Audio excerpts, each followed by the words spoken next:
Hello, hello, hello. Okay. Alrighty. I think we're live now. Let me know if you can hear me. I had my microphone off. Um, hey Monam, Ariel, how you doing? Gomi, Tomato, Shrek? No, it's kind of looks like a Shrek from it's the scroll from the Marvel universe, or a version of it. That's what we're going to be doing today, or completing this guy. Yeah. So we're gonna try to make this um as fun as possible, and I want to show you some different techniques to continue working on this guy. We're gonna try to do a bit of the clothing and I don't know, helmet, a few tweaks, and yeah. So it's kind of like finalizing this sketch basically. And yeah, so I still sound a little bit nasally because yeah, this flu has has lasted for a while. So apologize for the annoying nasally voice. Cool. Alrighty. So what I thought we could do today, obviously, is tweak this. We're gonna do a quick retopology of that, of this head, as in a quick zero mesh, project everything, and then we're gonna start working on the clothing, just to do kind of like a wide shot, at least to have the torso, and hopefully show you some other techniques for clothing, and intricate patterns of the scroll. The reason I also chose these characters because the design of the clothing is very asymmetrical, and full of like little panels and things like that. So I'm going to show you a couple of ways that you can approach that. But before we get started, so I'm going to turn on perspective. I decided that the eyes of this guy were a little bit too big. I was pushing the stylization way too much. So I would just went ahead and just before the stream, I scaled down the eyes a little bit. So I'll show you what I end up with. So this is the new version of the scroll. So just reduce the eyes a tiny bit. And that also helps to move away from that more cute look that the big eyes usually are responsible for. So yeah, so I just changed the eyes a little bit, the size, but that's about it really. Another thing I did also before I started the stream, I started playing with the polygroups, but that's a very simple thing to do. Let me just show you what that looks like. So I'm gonna turn off polyframe. Actually, yeah, let's turn polyframe off.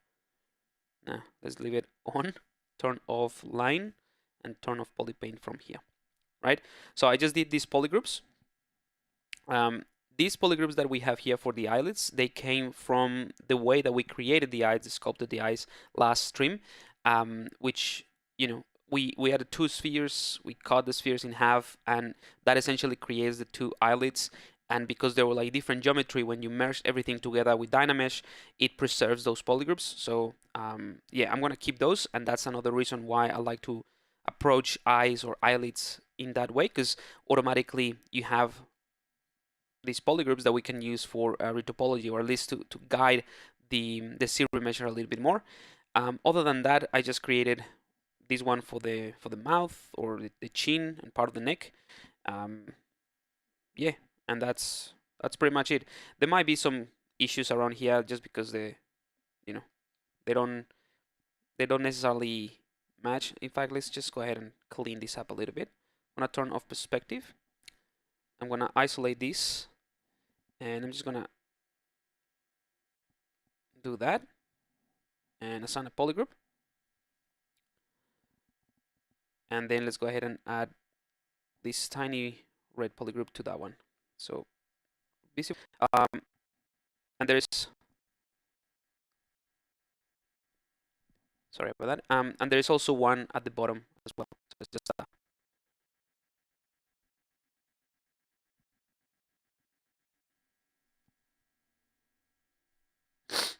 there's also one at the bottom.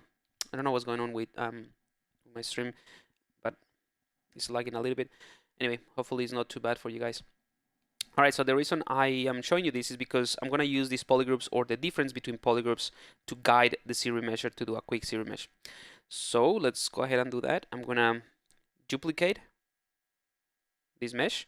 So this one, the second one, the duplication, is the one that I'm going to use for the zero measure. And and the other one is obviously the one that we're gonna project everything. So this is the one that we're gonna use. I'm gonna go into solo mode. Oh, there's also a different polygroup in here, which we can leave it and see how we go.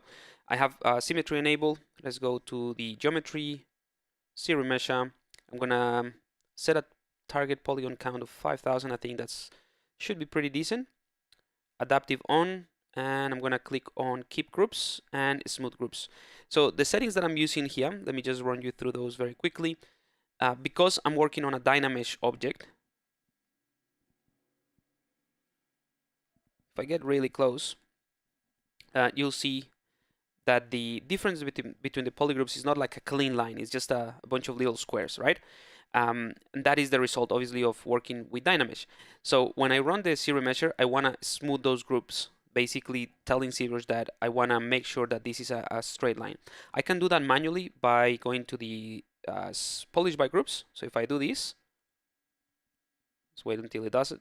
You'll see it gives me a cleaner line. But we can automate all of that process just by enabling this smooth group one. If you already have, if you want to do a zero measure and you already have a pretty clean difference between the polygroups, it's probably not as good, or the result might not be as expected. So I would only use smooth groups when I have something like that. If it is a clean mesh between, or a clean difference between polygroups, I would avoid using that. And keep groups obviously just tell ZBrush that we want to keep those groups. The target polygon count and adaptive. So adaptive on is pretty much telling ZBrush that because we have a bunch of like crevices and tiny indentations, that we probably need more resolution or more polygons in those areas than in, let's say, this area that at the back that is a little bit more flat in a way.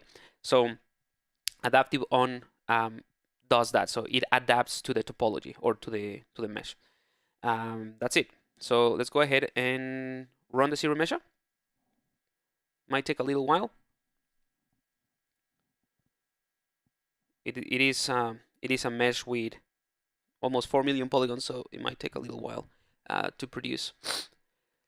So if you guys have any questions, obviously put it in the chat. I'm here to also help you with that and answer any question of the process, or something that might not have to do with this with this process.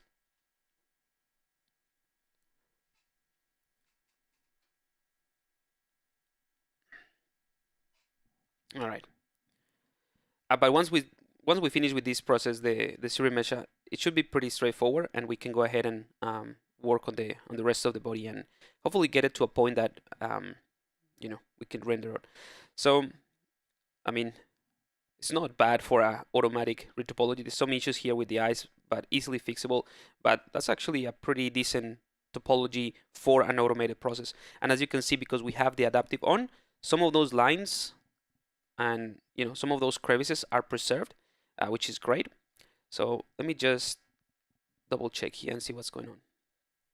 Yeah, some weird issues, but again, nothing that a simple, quick manual smoothing can fix. So I'm just gonna smooth this out a little bit, and you won't see this part anyway.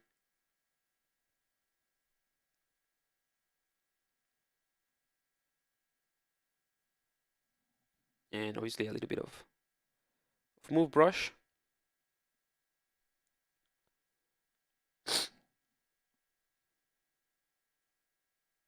There's some triangles in here. Sometimes it's hard to avoid those depending on what you're trying to do, but I think this is a pretty decent result for an automated process. And again, this is not gonna be for animation or anything like that. So I think I'm gonna leave it like that. I'm happy with this automation.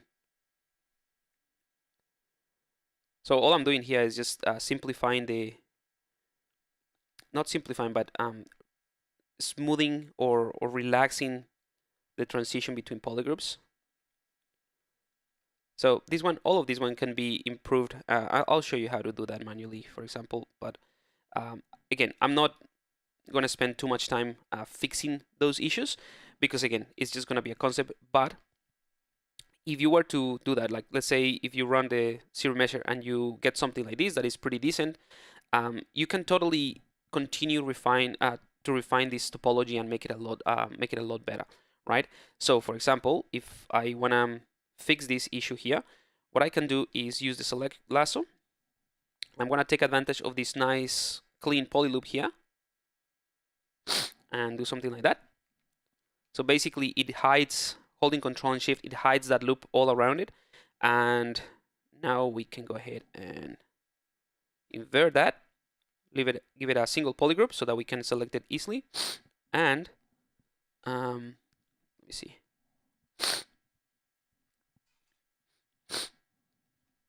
Yeah, so I'm gonna go ahead and hold Control and Shift and hide that polygroup. This one, not this one. Oh, hang on. I need to select this one, the one that has these pieces, and I can manually hide those, or I can go ahead and do this auto group, and that's a lot easier. Hang on, give me 1 second. I'll be back. Forgot to do something.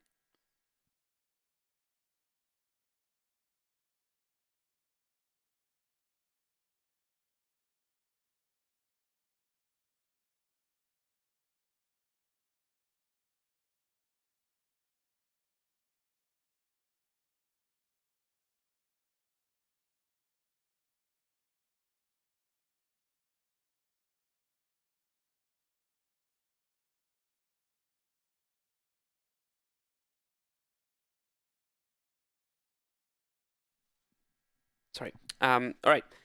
So to smooth the polygroups, I'm just using this the normal smooth brush. Nothing fancy there. Comics Legend, is your extra mile class open to the world? Any future workshops that you have planned? So no, it's closed. Like I've mentioned before, the extra mile only opens for a few days while new students come on board. So it's now closed until further notice. Not sure when I'm gonna be able to open it again. Yeah, there are a few workshops that I've planned for the future. So one of them is actually pretty interesting, which is about creating assets. So it's a workshop about basically I'm going to show you my entire workflow of building assets, all sorts of assets, materials, brushes, anything that you might want to use for your own project. So that one is pretty cool. But that's one of the ones that I at least are in the planning process. But I still have to do a lot of research, and a lot of that goes into the pre-planning. Yeah, like a solar eclipse. But that's the thing. When I open the extra mile, I try to let everyone know by email. I put it on my social media. I share it here during the live sessions. So I try to do my best for letting everyone know that might be interesting to join.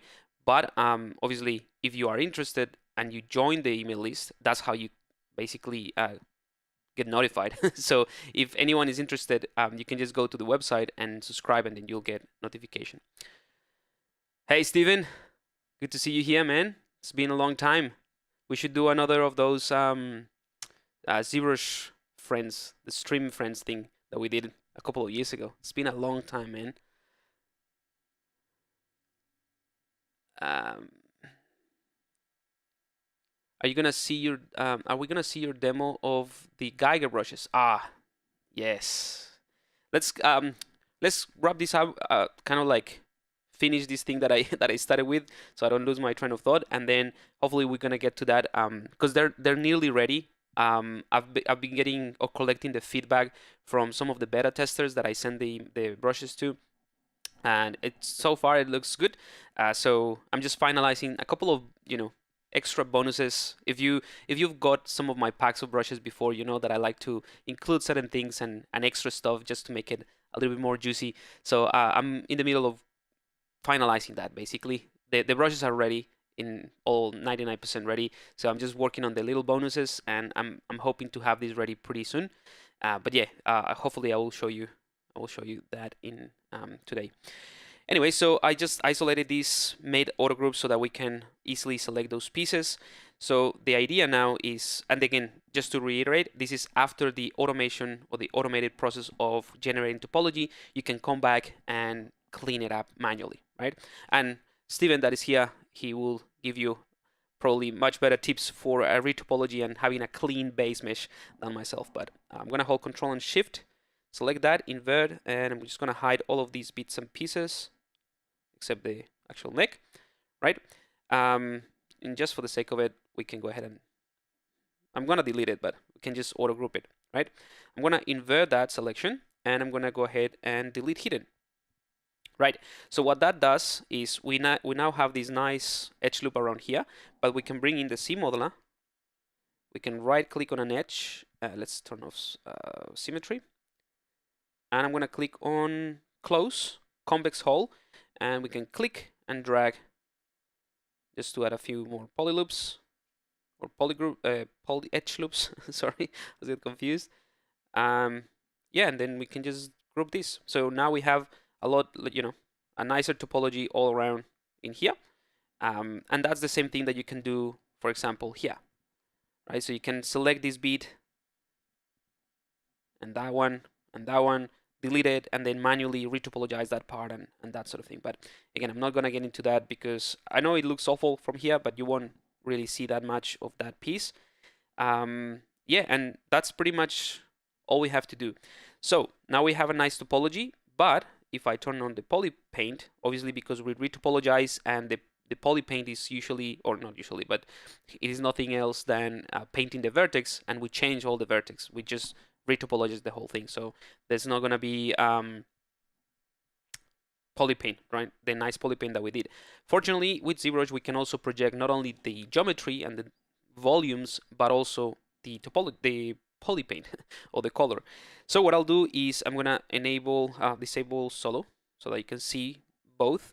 So you see the base mesh, and you see let's actually take the base mesh, and I'm gonna enable polyframe so that you can see it. All the gray areas are the original, and everything else is the new topology. So I'm gonna go ahead and click turn off color. That for you guys should be here in the project tab. Turn off color. I'm not interested in color right now. I just want to go ahead and project all, and you'll see things change a tiny bit. And I'm going to start dividing, projecting, projecting, and I'm paying attention to the active points in here. Remember, we started with, or the sketch, the dynamic sketch has around 4 million polygons. So when I reach kind of like 3 million, which should be in a couple of, one more subdivision, 3 million polygons, that's pretty good. So that's going to be my last project all. So in other words, what I'm doing right now is telling ZBrush to, with the new topology, is to conform to that sketch. So we will be able to bring back all of those details, all of those sketches, all of the volumes that we sketched in Dynamesh into a nicer topology. Well, nicer topology is not the nicest one, but nicer than the Dynamesh. And that's it. So now we have all the volumes ready. So if I go into solo mode, right, this is the nice topology, and we have subdivision levels, right?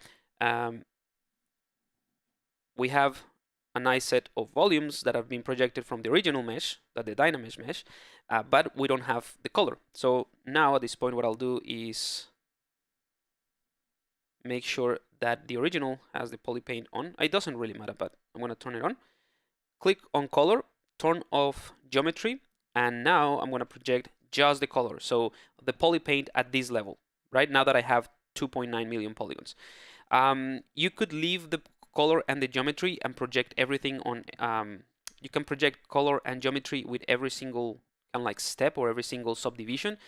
But like I said, poly paint is just essentially painting the vertex. So when you don't have enough geometry, when you project that poly paint, it's not going to be very sharp. So there's not really any point. So that's the reason why I did it this way. And now we have poly paint. We recover all of that. We can, take that one and hide it if you wanted to.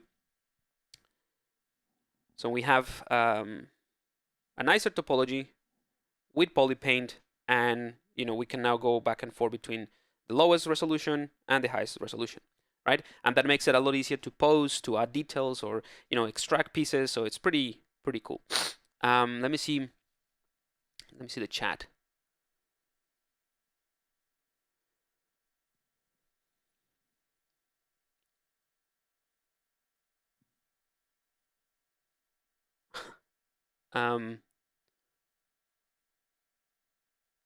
Cool. Hang on.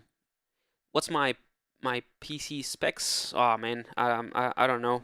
I think I have a Threadripper Ryzen as a CPU.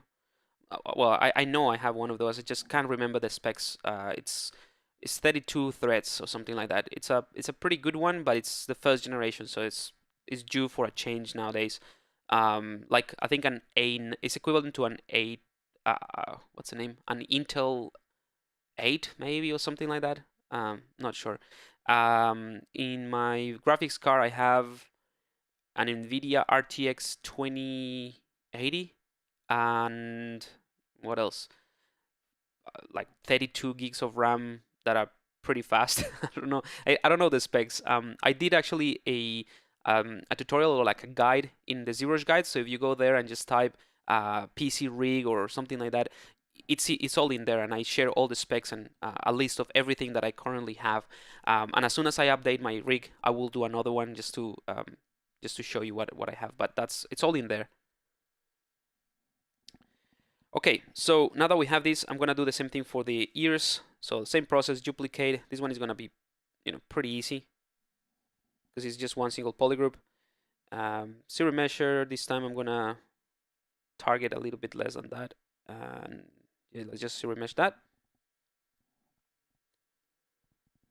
By the way, you could also attach the ears to the head. So basically, you can just merge everything down into a Dynamesh sphere, like the head and the ears, for example, and then do the retopology. And that way you can, you have a nice continuation of topology between the head and the ears. But in this case, it's, you don't really see that connection that well, so not a big deal. Let's go ahead and do the same thing. Project, divide, project, divide, project, and divide, project. I think one more. Divide, project. All right, and then color to project the polypaint. Did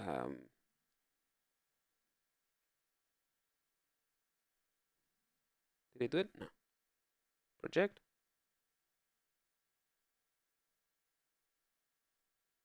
There we go. Alrighty.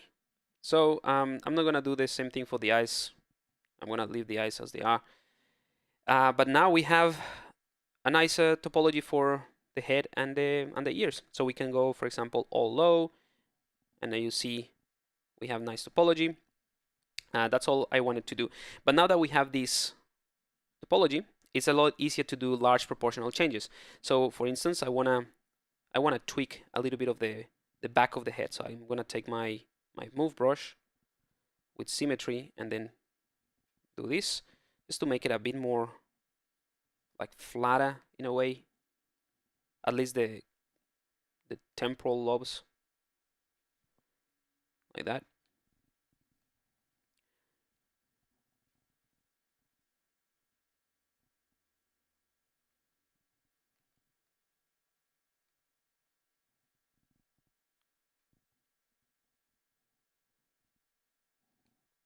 All right, and maybe the ears as well. I'm gonna exaggerate them a bit more. But you'll see that because I'm doing this in the lowest resolution, it's a lot easier to make these large, like changes in the proportion. And then I just go up in the subdivision level and I have all my details. So that's one of the keys of this workflow. Alrighty, so I think we are good to go and start working with them, like some kind of armor or like a suit or something like that. So let's go ahead and do that. I have some problems with I project the details mesh and started showing artifacts that polygons and some part destroyed. That's a very specific issue. I'm not entirely sure why that is happening. Sometimes the artifacts are just visual things when you have like overlapping stuff. So if it looks kind of like that, just make sure that you're not overlapping the original with the new one. Other than that, I'm not entirely sure what exactly the problem is to be able to help you. That's the artifacts that I can think of.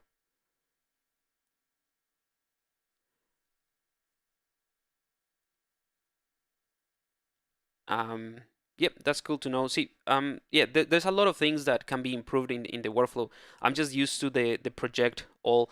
And yeah, you can totally go to the high subdivision level, Comics Legend, and project everything. The reason I do it like this is just because, again, when I have things that have like very tiny crevices, it doesn't matter how good the algorithm of projection is. The when you have like these crevices, I like to make sure that those are sharp from the beginning. So when I project one subdivision level at a time, I make sure that the distribution of the polygons is consistent from that point outwards, if that makes sense. So in other words, if you have the high subdivision level and you project everything, ZBrush is just going to look at the difference between the meshes and project everything, and it's going to do a fantastic job. But if I do it one subdivision level at a time, when you project the lowest subdivision level, ZBrush is going to try to fill those crevices first with whatever points are closer. So as you go forward in that process that I just showed you, you make sure that those crevices have a nicer distribution, or not nicer distribution. What I'm trying to say is, let me just give you an example, because it's kind of like, it's not necessarily an important thing, but it's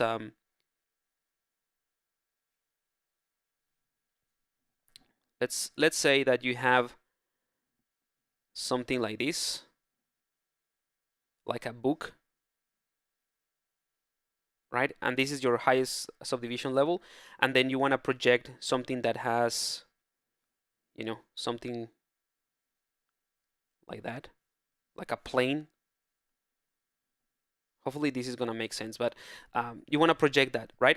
If you go to the highest subdivision level, ZBrush is going to look at all the difference, and it's just going to project this plane straight into it, right? So what that means is, depending on what the model is, obviously that's another thing. What it depends on what model you're using. You might end up with like nice projections here and nicer distribution, but when you start getting to this point, you get this. So it's not very noticeable, but basically what I'm referring to with all of this is the gap between, like, the consistency on the size of the polygons between these. It's kind of like hard to explain. This area and this area and this area is going to be slightly different.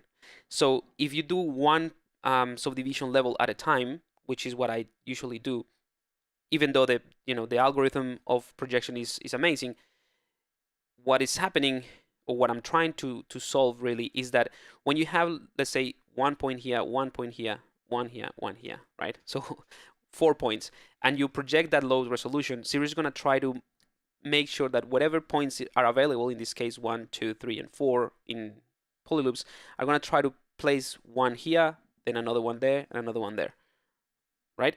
So now you have a consistent, even though this is a mess now, but you have a consistent way of distributing that first, and then when you subdivide it, ZBrush is going to I'm going to add another color. ZBrush is going to subdivide this in half, like Cadmon Clark, same thing in here, and then it's going to be a lot easier to maintain that nicer distribution all across the crevices. Yeah, I don't know if that makes sense, but that's one of the reasons I do it this way. But again, it works the other way. So that's the reason. Or yeah, you can do what Steven is saying. As you go, you can smooth things out while you project, and you maintain that clean topology, which is kind of like what I did at the beginning with the smoothing of the artifacts manually. So yeah. All right. So let's go ahead, and just to speed things up, I was gonna bring in Nick Zuccarello's stuff, but let's just block it out quickly. So I'm gonna append. Let's go for a sphere. I'm gonna do this very quickly. So yeah. So I'm not gonna talk you through all of this too much, but basically, I'll use a sphere squash in the z-axis to create kind of like the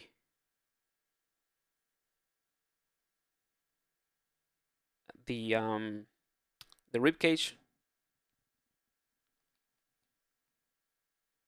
and I'm gonna hold Control and click and drag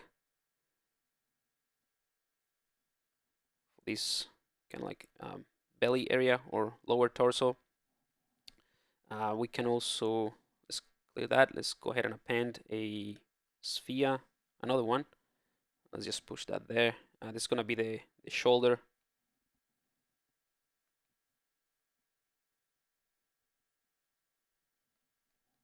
Right, and let's go ahead and I'm just doing one side and then I'll mirror everything. And let's take this one as the arm. So that's gonna be the arm.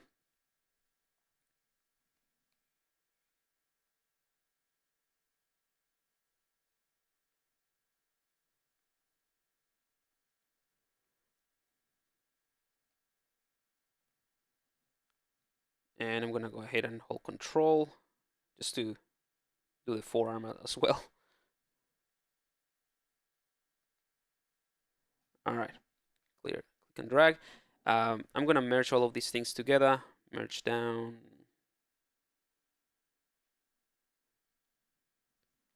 And I'm gonna mirror and weld. And I'm gonna use the move topological, the one that respects topology basically with symmetry, and I'm just gonna work on this blocking very quickly. Again, this is just gonna be super quick pass so that we can get started with something more interesting.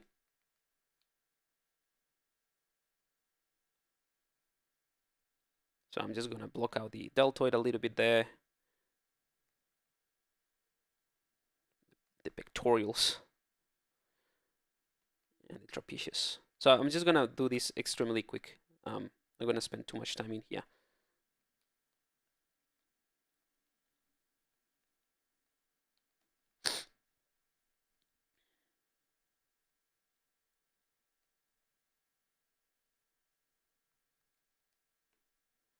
You won't really see the bottom area, but you know it's good to block it out anyway, just to have a good reference of where to place like muscles and that sort of thing.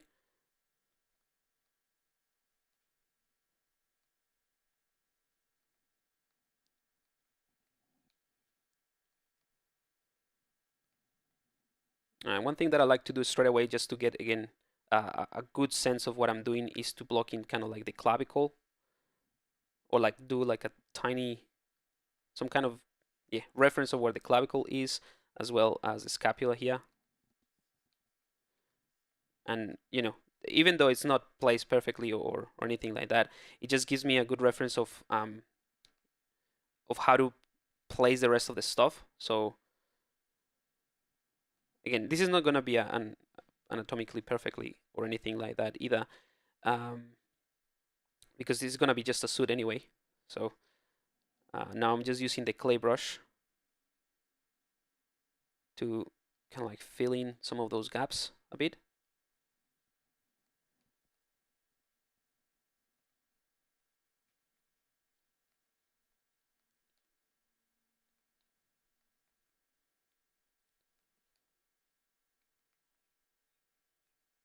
Smooth that out.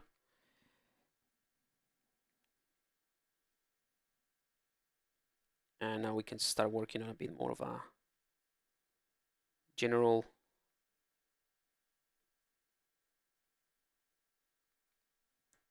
fixing the overall shape a bit more. I think I wanna make this guy a little bit broader, like that, more like the Marvel type of look, hero look.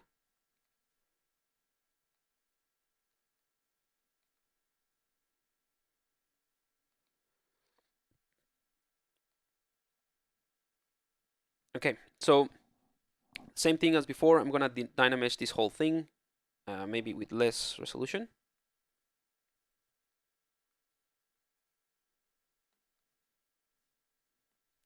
And it's gonna smooth everything out.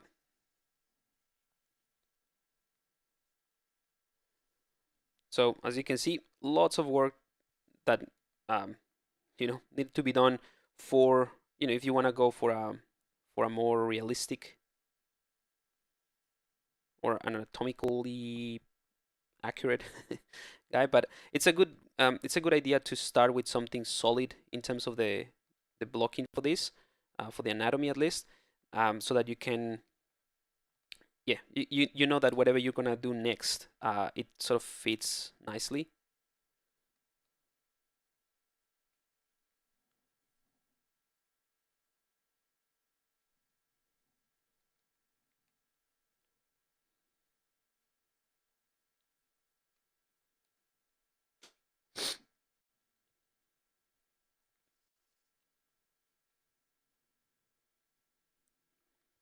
But again, all I'm trying to do here is just trying to establish the volumes for the suit. So you won't really see much of the muscles or anything. It's gonna be pretty. It's gonna be covered basically by the suit.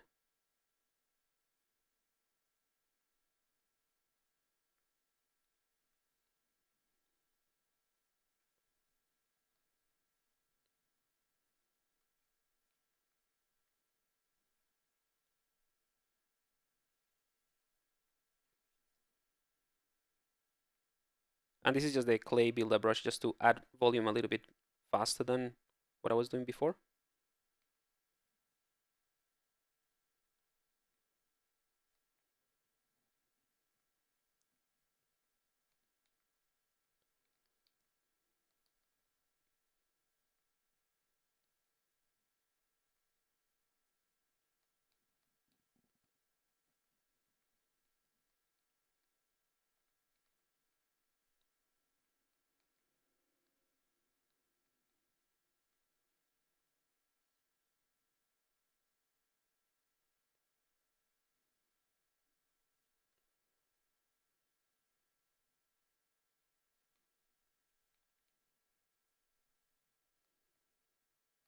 Okay.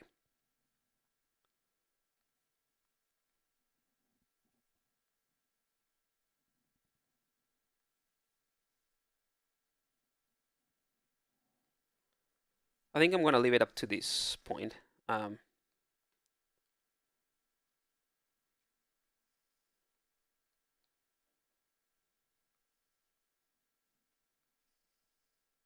Just want to have the volumes, but sometimes I just get lost in this process. Even though I know I'm not necessarily gonna see the muscles or anything, this is kind of like what I like to do as well. So sometimes I just get lost into this, trying to block this thing in a better way. But when I'm just gonna wanna try to keep it simple. All right, let's use this as a blocking for the for the body. It's still super blocky, but you know, it should work.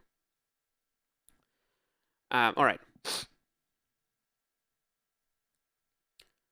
What's the name tool? The name of the tool that I used? Oh, the this thing is called the Epic Pen. It's a free tool. It's pretty awesome. All right. So this is gonna be the base for the armor. So I'm gonna start by extracting and adding pieces, right? So the first thing I want to do is it's kind of like this overlapping pieces. So I'm gonna start with the one on the side, one side, and then do the other side, and then do the neck. So I suppose obviously without symmetry will be better. Or actually, let's just duplicate this whole thing. That'll be probably easier. And I'm just trying to think about, as I go, thinking about ways that I can show you different stuff. I'm gonna inflate that a tiny bit. So now this second or duplication is slightly larger than the one underneath. Hopefully you can see a little gap in between those two. And then I can just go ahead and clip that. So let's take the one at the bottom and give it a dark color, something like that. And then take the second one that it's white. And let's use the clip brush. So clipping, we can use the clip brush, or we can use the trim curve. So the trim curve without symmetry. So I'm gonna do this side first. So I'm gonna clip things like that. So yeah, we basically just lost that other area, but it's kind of like working. And I'm gonna do this like so. And perhaps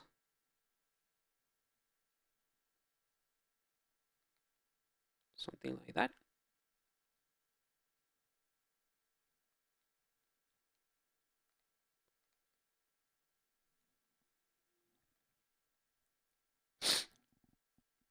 Yeah, so that's kind of like the basis of the first thing that I wanted to do. I'm also gonna clip the arm.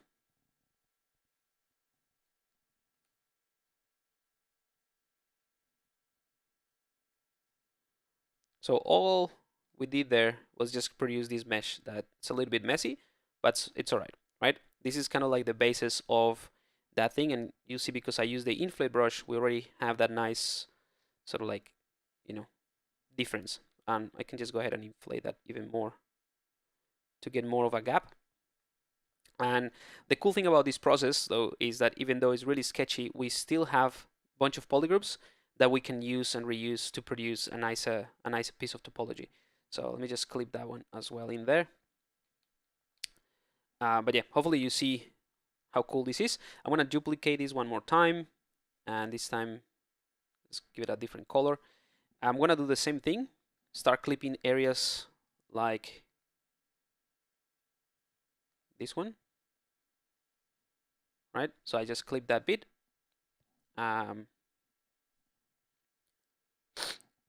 Let's clip that whole thing, and let's clip it around there as well. And let's remove the arm from that bit. Cool. So now I have this other bit. Same thing. We can go ahead and inflate it.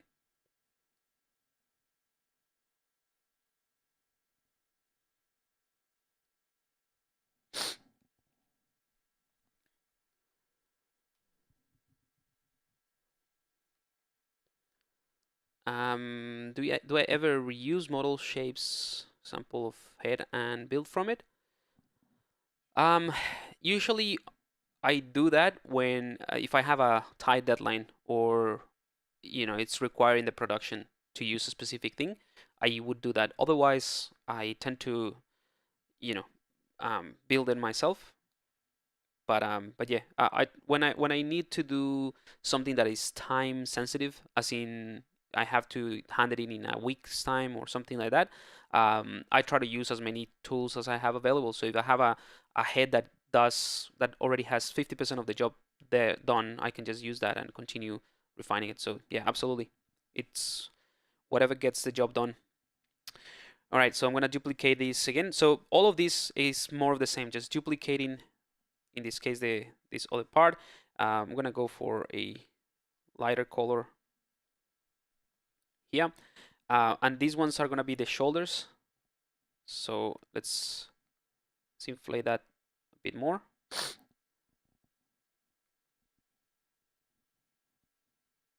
And with the clip brush, sorry, the trim curve, just gonna try to find a cool way to, yeah, let's trim that way and that way, and then that way. So we have this piece. Cool. And I'm gonna mirror and weld that.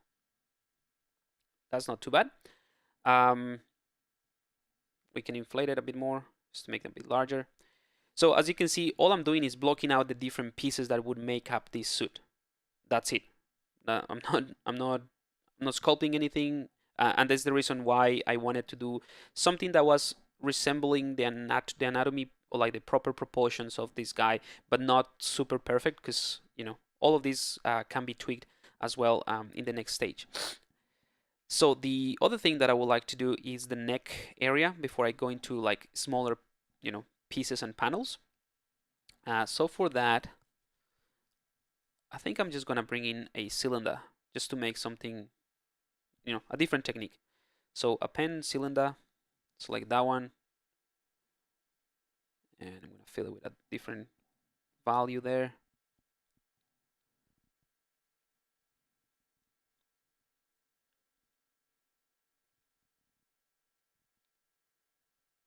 Move that one this way.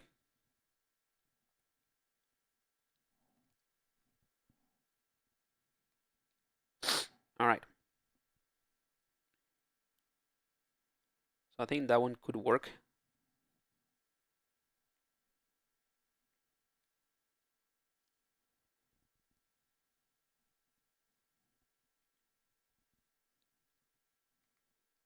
But I'm going to remove the caps of this and delete hidden.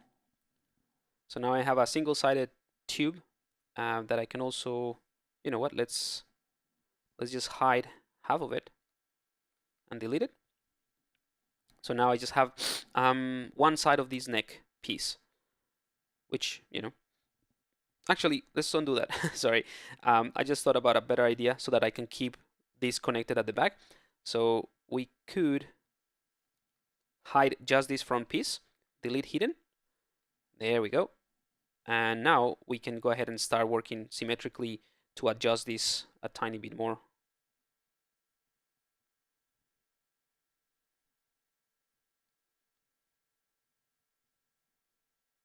We can also use the tape deformer, the taper deformer.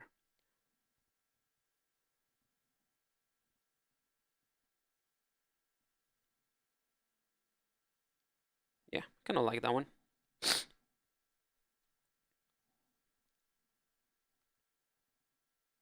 And obviously because, oops,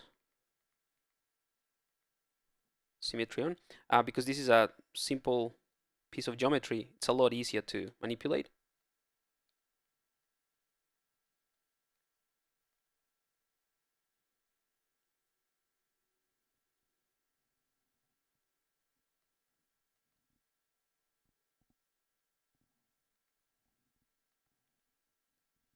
And one thing that we can do to make it look nicer, like a lot cooler, is to add thickness to it. And then we'll do a nice overlapping. So if we go to dynamic subdivision, click dynamic, add thickness.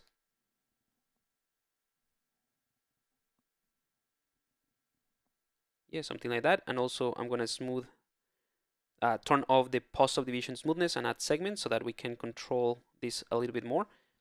There we go. And now we can go ahead and turn on symmetry. I can mask half of it like that. And this is the piece that I'm going to overlap. So let's invert that. And it looks super smooth and, that has heaps of geometry, but this is ultimately the single-sided polygon or cylinder that is pretty low res. So this is one of my favorite tools, which is subdividing, or not subdividing, using dynamic subdivision to see the nice smoothness of the shapes. But what I'm manipulating is actually the low res mesh. Invert that mask and let's go ahead and overlap these. Start like designing things a bit.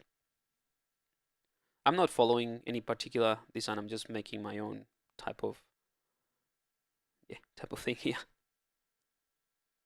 Maybe you can clip there nicely.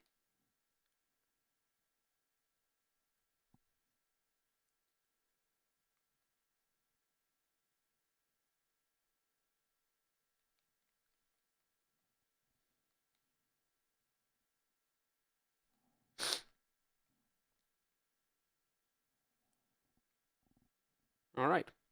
But this is one of the advantages, obviously, of working with multiple subtools, that you can move things independently, and it's always going to look pretty cool.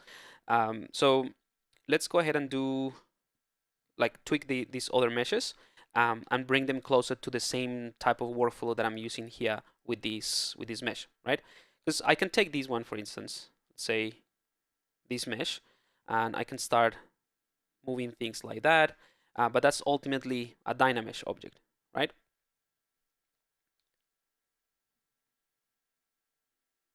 Which is fair enough. Like if you want, you can just sculpt it like that, but I'm not gonna do that. I'll show you why. So I'm gonna go into solo mode for this piece, and I'm gonna isolate some of the polygroups, and I'm gonna clean this up. And this is the same process that I'm gonna use for the other pieces to bring them to the same level, right? So using the select rectangular piece, I'm gonna hide all the pieces that I don't need, which are the resulting polygroups from the slicing or the trimming. That's pretty much it. So I'm gonna delete hidden, give it a single polygroup, right?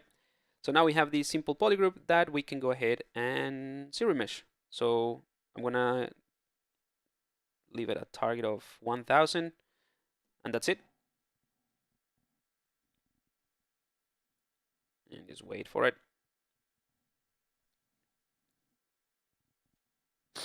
And let's check, smooth things out. Maybe that was too much. So what we can do is increase the amount of resolution.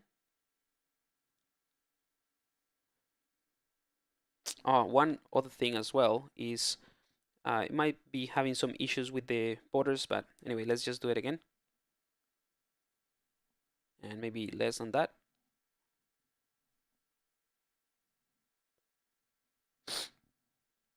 There's still some triangles in here that I want to avoid. So I'm just going to polish by groups and do it again. There we go. That fixes that issue. Cool. So now we can go back to seeing it. We can hide some pieces. All right. Don't worry about like all these artifacts, so like the overlapping, we're gonna fix that. I'm just gonna go through the process of doing the same thing for the other pieces. So I'm gonna take that one now, and I'm gonna hide everything that I don't need. Delete hidden, group visible, and I'm gonna do a quick polish by groups just to make sure that the lines are pretty clean. And let's do a target of 2000. And these are pretty simple pieces, so you'll see it's really, really easy to get them working straight away with a simple zero mesh. I'll do the same thing for these pieces too. I'm gonna hide whatever I don't need, which is just that. Delete hidden and group visible. Quick polish by groups. Zero mesh. Let's go by half, half, half. Done. So now we have 3 pieces, and I'm gonna leave this one, the base one, as it is, because we're gonna, we can keep using it to keep extracting pieces and removing stuff. And let's select, let's say, this one right here. Give it a different color. And I'm gonna do the same thing. I'm gonna do dynamic. So now we have a nice smooth surface, and then I can play with the thickness. And this is pretty cool because then it is all dynamic, so I don't have to worry about, if I decided that one piece needs to overlap other or they need to be thicker, I just dynamically change it, which is awesome. So I'm gonna make this quite thick. Same thing with this dynamic thickness. I'm gonna go for a pretty thick piece. You can also use the inflate as well.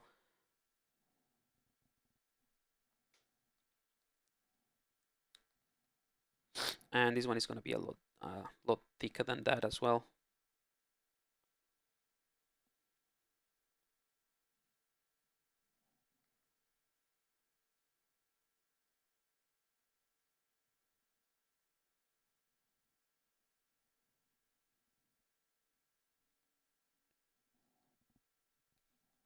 All right, not too bad. And we still have like all the, you know, all the nice subdivision level. So not subdivision level, sorry, the nice base mesh. So what I'll do now is start adjusting this. This would be the equivalent to if I'm using Dynamesh. This will be the equivalent to blocking things out with Dynamesh. So now that I have some, basic shapes, I can spend some time kind of like refining the placement and the volumes. So that's exactly what I'm doing right now. So for example, for the shoulders, I think I want to go for something more like that. Not that exaggerated.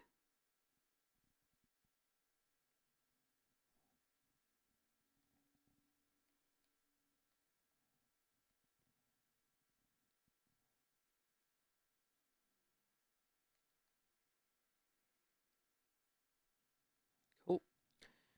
For this one, I need to bring it kind of like closer to maybe close the neck up here.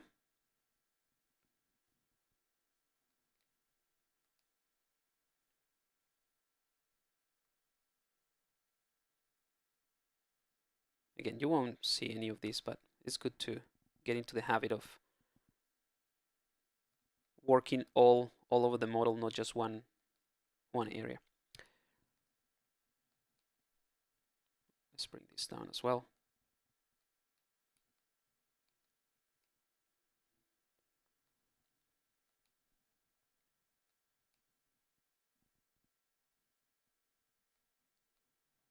All right.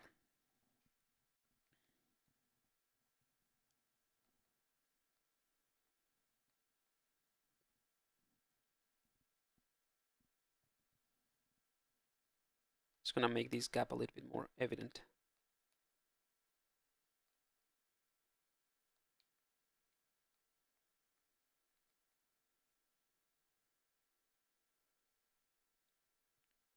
And this is just to emphasize the fact that I want this piece to be kind of like going on top of whatever the neck piece is. And we can do the same thing for this area as well. But all of this is like super easy just because we have one of the reasons is because we have the nicer topology underneath, and it's very, very simple. So I'm just pulling and pushing just a few points.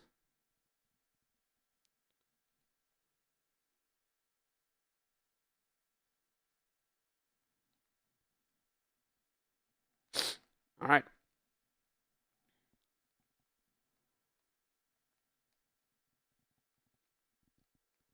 All right, so that's looking good as a blocking.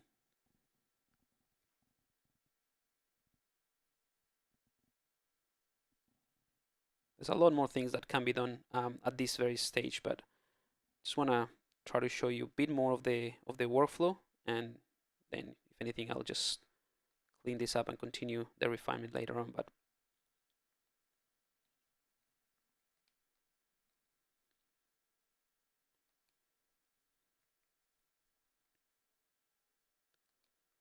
all right, let's see. Let's see if there's any questions so far. What's the context menu? Not sure. This menu, these things that are popping up, those are my custom palettes. I just create a custom palette and assign a shortcut. What is the usual focal distance for a character sculpting?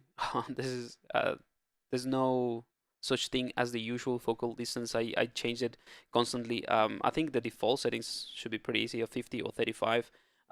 It really depends on both the scale and whatever reference you're using. So if you're trying to match something that is, if you're trying to do like a realistic,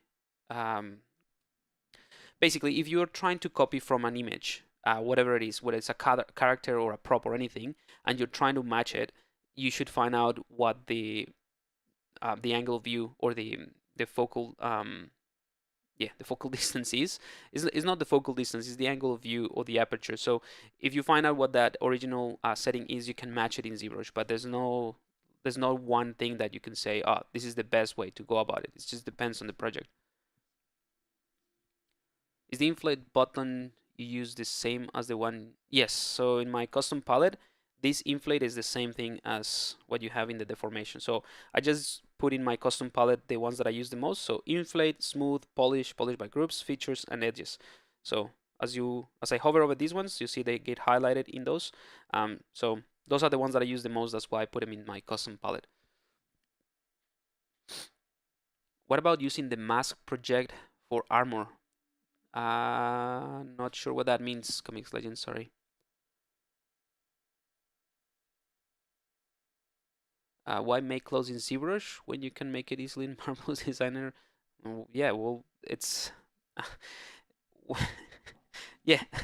Basically, if you want to do something that is like super realistic, simulated and everything, you can use Marvel Designer. I personally use Marvelous Designer quite a bit, but I always bring it back into ZBrush and continue working. And now ZBrush has the tools to create a nice simulation, which is hopefully what I can show you next. That you know, there's no need really to get out of ZBrush. Obviously, there are Marvel's Designer is a specific software, a dedicated software to simulate things in there and create a hyper realistic, garments and that sort of thing.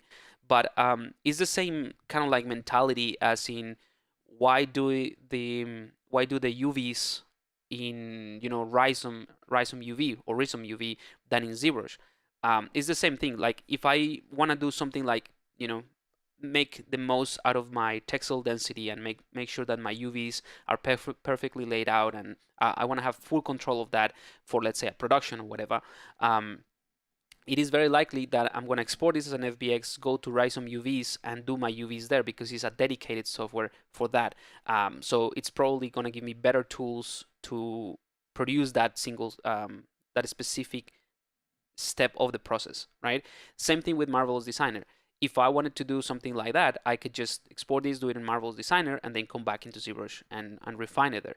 But because I'm doing this concept all within ZBrush, there's no need of introducing a bunch of different tools and other software where I can do basically the same thing here in ZBrush, just sculpting it.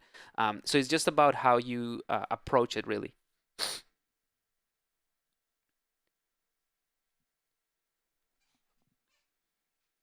All right. I'm going to do a couple more things, again, just to make things a bit more interesting in terms of the design. So I can just take this guy in here, just to show you as well a different technique, or slightly different technique. So I have a custom brush that is called the sharp mask. So this is it's a custom brush. I think this one, by the way, I'll show you what it does. It just masks everything, but super sharp, and you don't have to put too much pressure on it or anything like that. So it's just a very quick way for this specific workflow of what I'm going to show you. It's a perfect tool. This one you can download it. It's just that it's not on its own. Maybe I should put it on its own. This brush comes with the starter kit of the Ultimate ZBrush guide. So if you go to the 3D Concept Artist and just search for the kit, it's just a kit of brushes, of essential brushes that I customize for learning ZBrush. So that one comes with that one. All right, so I have this mask, right? And I can just go ahead and do the same process. So I can go to the extract, which is a different process. I'm gonna turn off double, and I'm gonna make sure thickness is set to 0. Click on extract and accept. So now I have this piece that is generated from that masking that I did on the other mesh. That's the reason I keep this as my base to build more stuff from. So I'm gonna clear this up. Again, it's just a simple mesh. I'm gonna do the same thing. I'm gonna polish by groups, a bit more than that. Have zero mesha. There we go. You can spend as much time as perfecting the geometry there. Dynamic subdivision, thickness.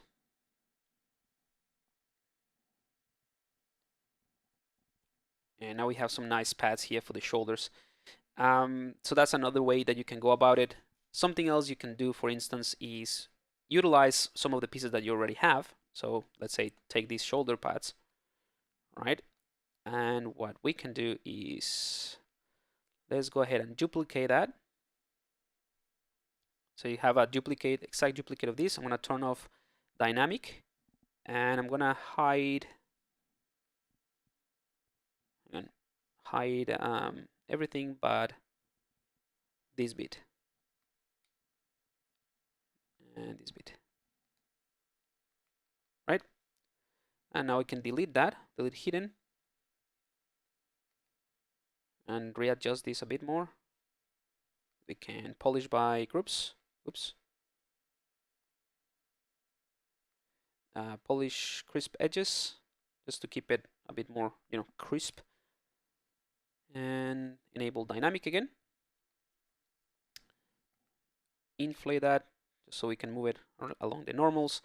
And then, if you want to connect this with the rest of the body, or like, to design this a little bit better, what we can do is I'm gonna go ahead and I'm gonna make this line a bit straight, or a lot more straight than what it is now. So the easiest thing for me would be to take my masking, something like the mask lasso, mask that area, invert it, bring in the gizmo. Actually, I'm gonna hide and delete that side, and then I can mirror and weld. So delete hidden. Let's do that again.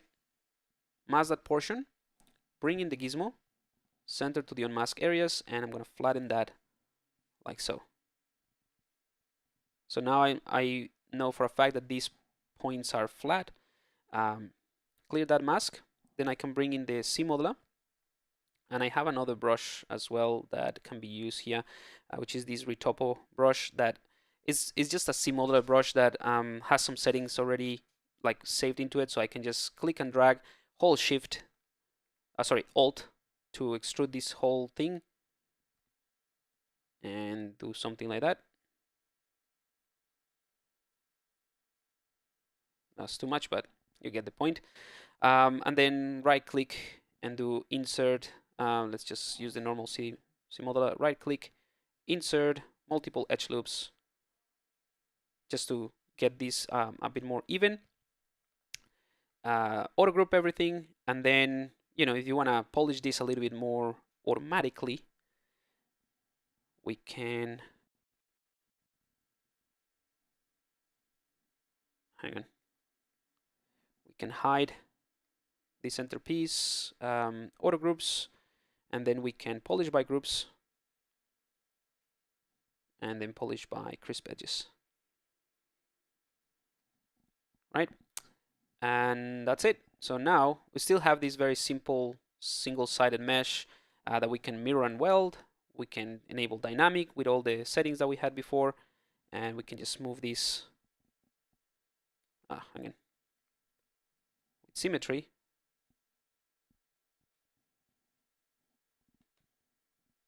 And this is we haven't started adding the details for these pieces. This is just blocking it out again. Just make sure that we have all the necessary pieces to then spend some time adding cool paneling and that sort of thing. But that will be the next step. How are we doing with time? Yeah, we have plenty of time. Might have to take a break and get some water as well.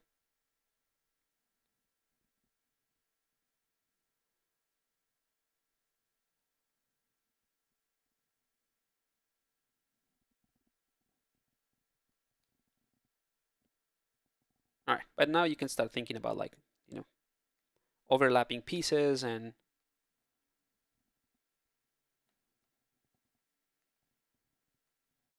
I'm not sure if this is going anywhere, but hopefully you get the idea of what I'm trying to do here.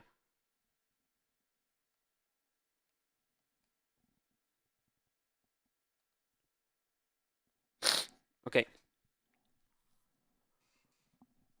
Let me just adjust this, and I'm gonna take a quick break and have a look at the chat and see if you guys have any questions about what I'm doing.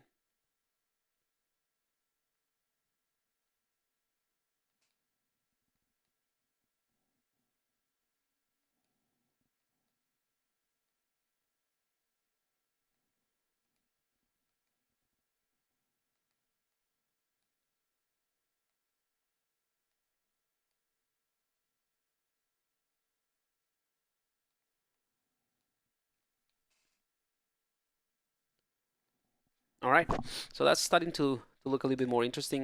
It feels like the body is quite big for his head, so I might have to tweak that later on, but it's looking good. All right. I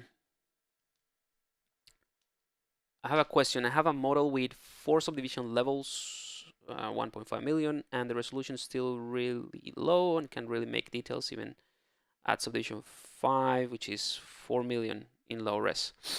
Okay. And what the question is, I suppose, how to make the details or what to do to add the details if you already have that. Is that a question? So far, I just read the background information, but there's no question there. Is there?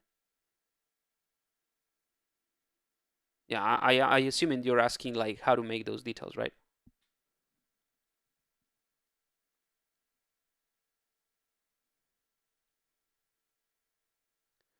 Um, yeah, so all of these panels are dynamic subdivision at the moment.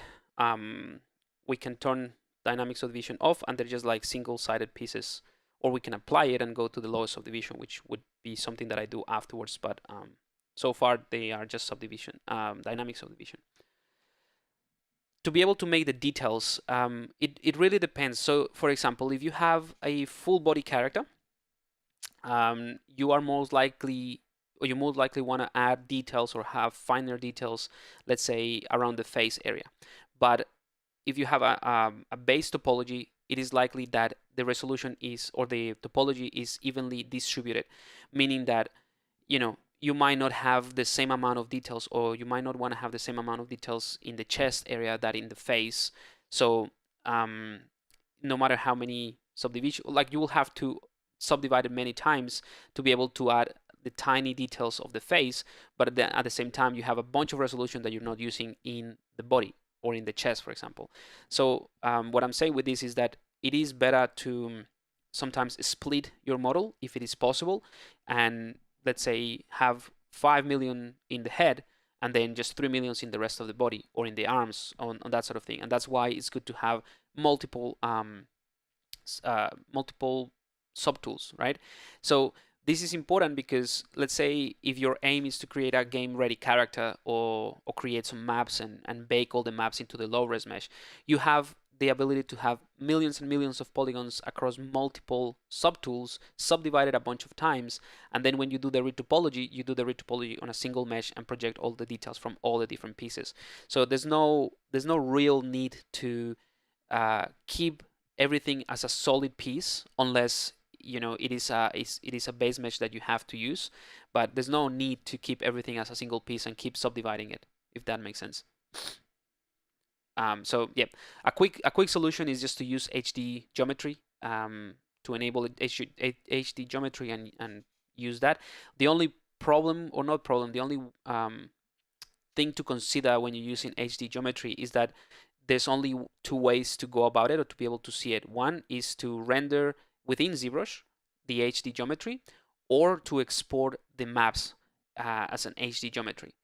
So there's no, if you export your highest subdivision level as a mesh, you won't be able to get that HD geometry in there, because it's like a virtual geometry. It's not, it won't be part of the model if you exported it.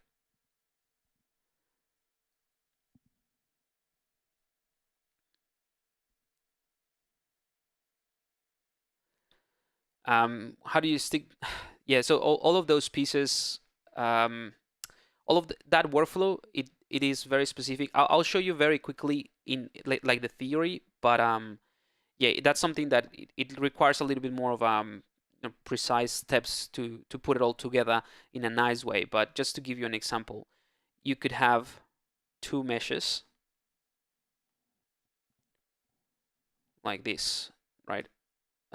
Let's duplicate that one again. This one, let's say one of these spheres is the head, and I have 2 million polygons. Let's just do some quick stuff in there.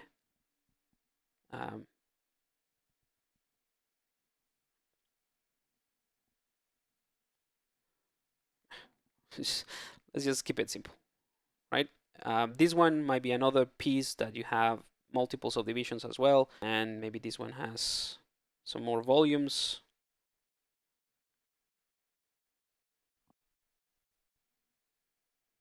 All of that. And this one, let's keep it smooth with this much. So in altogether, I have 4 million polygons across 3 different subtools, but I could have more, right? My system could handle up to 20 million polygons in one subtool. So that means that in ZBrush, I can have 20 different subtools, each one of those with 20 million polygons easily. Anyway, so you have this as a mesh, and then you start playing around with, moving pieces and, integrating all of that in a way like, I don't know, like this. And it all looks great. And then the problem is, all right, how do I make this into a nicer topology and then keep everything? So again, there's different steps that I'm kind of like skipping or that I would do differently. This is something that I go in a lot more depth in my the extra mile course, for example, on how to do this process. But in a general sense, you have a bunch of subtools. You can go ahead and merge them all together. So you can click on merge down, cancel merge visible. So it's gonna merge 6 million polygons. It's gonna take a while. So you could do that. And this is one way to do it. So now I have this mesh, right, that I can go ahead and dynamesh again with a large resolution so that I can keep all the details. So now this is a dynamesh object, right? You don't have to use dynamesh. Again, there's different ways to do it. This is a dynamesh object with a high res. If you don't want to, because again, if you merge everything together and you redynamesh, you need a lot of resolution in dynamesh. So the alternative is, let's delete lower, right? The reason I'm showing you this is because the important step in this process is to be able to hide all the geometry that you don't need, that is irrelevant in this area. So you can use something like the remesh by union, which is gonna be like a boolean in a way. So it's gonna take a look at all the intersections of these spheres, and it's gonna create geometry around it. And yeah, it's just gonna create a nicer geometry around it, or not nicer geometry, but it's gonna close it and it's gonna remove anything that is inside.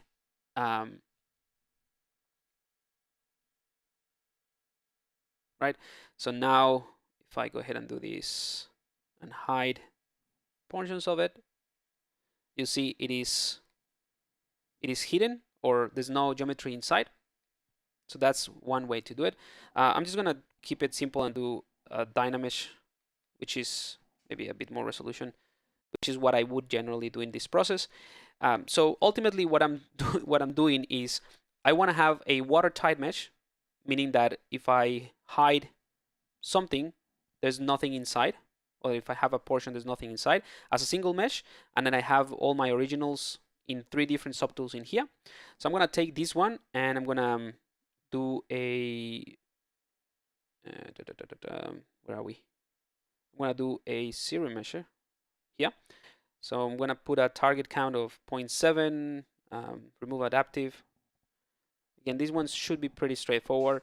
And this is your process of retopology. So you can do this automatically with the series measure, or you can do it with manual retopology, right? So you just have this mesh, you can export it, use something else, I don't know, Maya, Blender, whatever you want to do the retopology, bring it back in ZBrush, or do it with the tools available to you in ZBrush as well, using the C-spheres, that sort of thing. Again, that's what I'm saying, that I'm kind of like skipping a few of the steps, but as a general sense, this is the workflow that I would follow. Let's wait until this finishes. All right, so now we have a nice, simple topology for this mess, right? That I can just go ahead and copy and put it into this paste.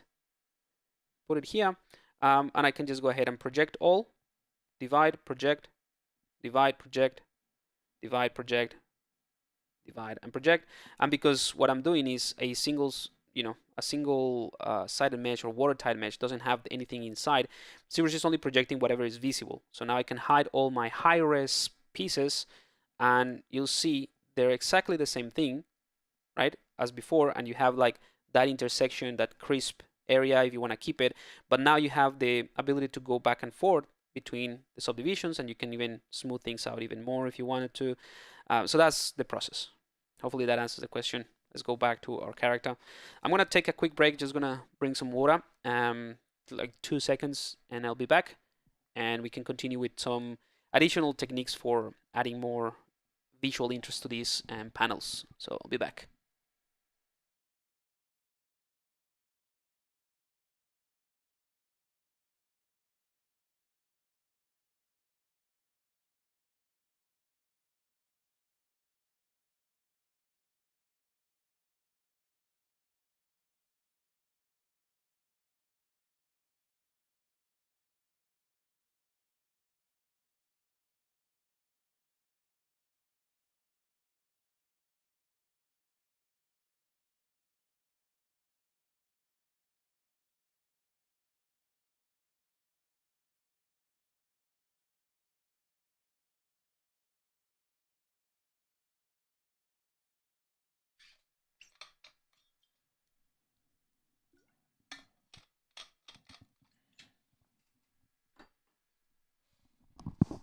Alrighty.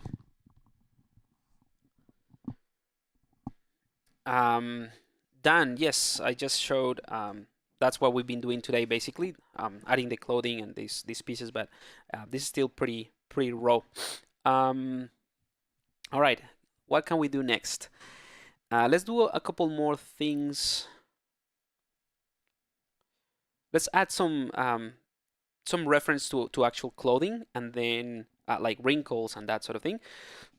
And then we can go ahead and add more like interesting panels and stuff like that. I'm gonna take my base mesh. I'm gonna duplicate it, and this is a process that I do often, which is just keep the originals just in case, and just hide those and put it into the original folder. So I'm gonna keep that in there in case I need it. Go into solo mode, maybe clear my mask, and I'm gonna use. I have a brush here. I have a custom brush here. Hopefully we have time. Yeah, we have plenty of time. Here are the brushes that I mentioned. They're coming, but again, they're nearly there. 45 brushes, and some of the tube brushes have extra stuff. They're really cool. I'm so excited to show you guys what I've been working on, but we'll do that afterwards if we have time. So the one that I need is the I'm gonna open up this one and the X-fold. All right, so these are just like custom brushes that I've done to speed up this type of process. So this wrinkle wrap, it allows me to do this. So I just add a bunch of wrinkles quickly and then smooth that out. So you can do that now with the dynamics, but I like to sculpt it like this. And it's for a concept, it's really simple, very quick thing to do. So I just love this brush for that. It, as you can see, is like pretty easy to get the base mesh going. So now we have clothing in ZBrush. Now I'm gonna divide these maybe one more time. Hang on, this is a dynamic object, so I'm gonna increase the resolution so that I can smooth things out without losing too much details. This another one here, the X fold. That's kind of like more for the compression folds. So this area right here, that's when I would use, that brush. But yeah, so just custom brushes to speed up this workflow, this way of adding details, I suppose. And then I have this other one. It's called the magic brush. No, these brushes are not on the website. These brushes are part of a course about clothing that I have online. I might pack them into a smaller pack and share it because they're really useful. So yeah, so this is another brush that allows me to sort of like cut through the model like very quickly for this type of stuff. And again, the whole point of these brushes is not just to, and this is something that it's kind of like important to understand from, at least from the resources that I share online. Any resource that I share or that I put out there, they're not hacks to replace manual workflows. They are simply tools and resources that I've made for myself that I think they're valuable for someone else. So the reason I've made them is just to speed up this process. So obviously this brush, it really helps to create these wrinkles, and I can just do this type of stuff, right? It creates these nice wrinkles that I can use, but it doesn't mean that these are perfect. It's just a good starting point for then manually add them, or if it is just a concept, I can just, get away with doing this and say, yep, that's done, right? So that's the reason I build these brushes. But then once I have this basically this starting point with the brushes, right? Let's add a few more wrinkles here, just to show you try to show you what I mean. Once I have that, I can then go with, the standard brush, for example, and start focusing on the major areas, right? And then this is where I start thinking about, where are the tension points? What are the areas of this, let's say, this jacket that are actually pulling? Oh yeah, that are pulling the clothing.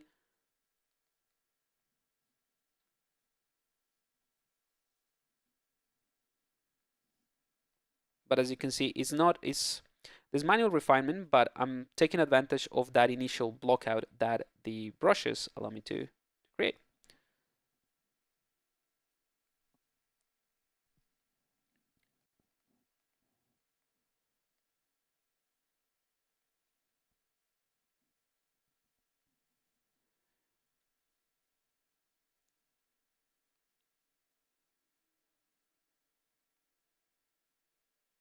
All right.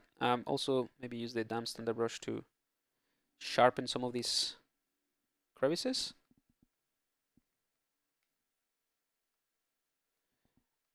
And the other thing is you have to think about the type of material, right? So these wrinkles will be different if the material that I'm trying to emulate is leather, or if it's linen or denim, it's gonna obviously make a difference in the type of folds that are generated. So that's another thing to keep in mind when you're blocking out these things. All right. So now we have something that looks a bit more interesting, right? And it's just like the bottom area. So now we can go ahead and start doing some more interesting stuff, let's say to design this bit, right? So again, I'm gonna duplicate it just in case, hide it for the time being, and I'm gonna start thinking about the design I'm gonna start clipping things thinking about the design. So you might think that, okay, this topology is really nice already and it has like thickness and everything. Why would you clip and stuff, like destroy this topology for it's already a good one? Well, the short answer is that all of these pieces are still blockings. They're still sketches for me, right? It's just that, it's a lot easier to manipulate those pieces when you have a nicer topology. But this is still a piece that I can either dynamesh or that I can clip and destroy if it's going to help the design, right? So that's the important part.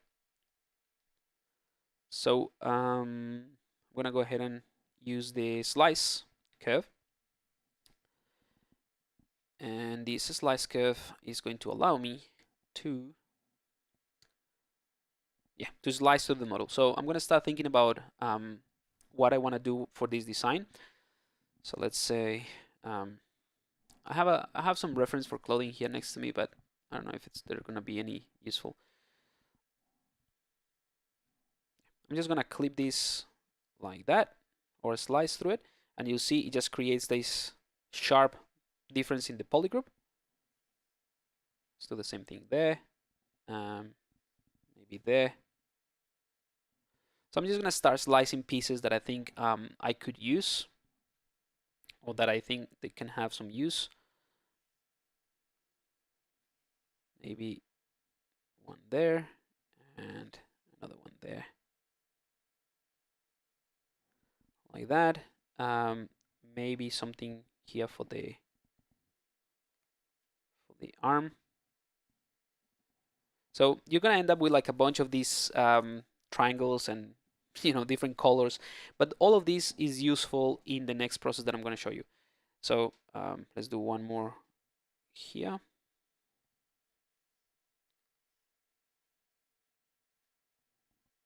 All right. Okay, so all of these mess. By the way, if I turn off dynamic, which is kind of pointless having dynamic right now, is because all I did was with this slicing, I generated a bunch of triangles and pieces that we don't need. So obviously when I use dynamic, it's just gonna give me a weird subdivision. It's not subdividing subdividing quads, right? Hang on. Do you model characters body then add clothing, or you just model a bust and then cover up the rest with clothing? Um, it like any other project, it depends on what is needed, really.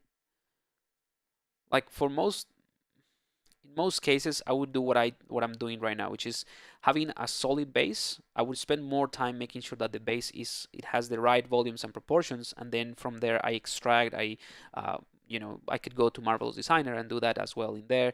But it's yeah, and I will clothe the model. But then if it is going to be, let's say, or needs to be optimized for a game engine or something, and the character is not gonna be naked at any point, there's no need to have like anything underneath, or even for an animation, right? You will have two different types of uh, characters or assets, one with the clothing, one without it, and that sort of thing. So it's really it depends on what you're trying to do. For me, most of the time, since what I really do, at least for any studio or a production, would be in the concept or like pre-production and concepting, it doesn't really matter. So I just use whatever I need to use to produce a nicer looking render or image. So it really depends on the project. So there's no like a right or wrong answer in here. Anyway, so let's go back to what I was saying, is that we have this piece that we basically destroyed the geometry, but it's not a big deal. We can redo it and do another ZBrush.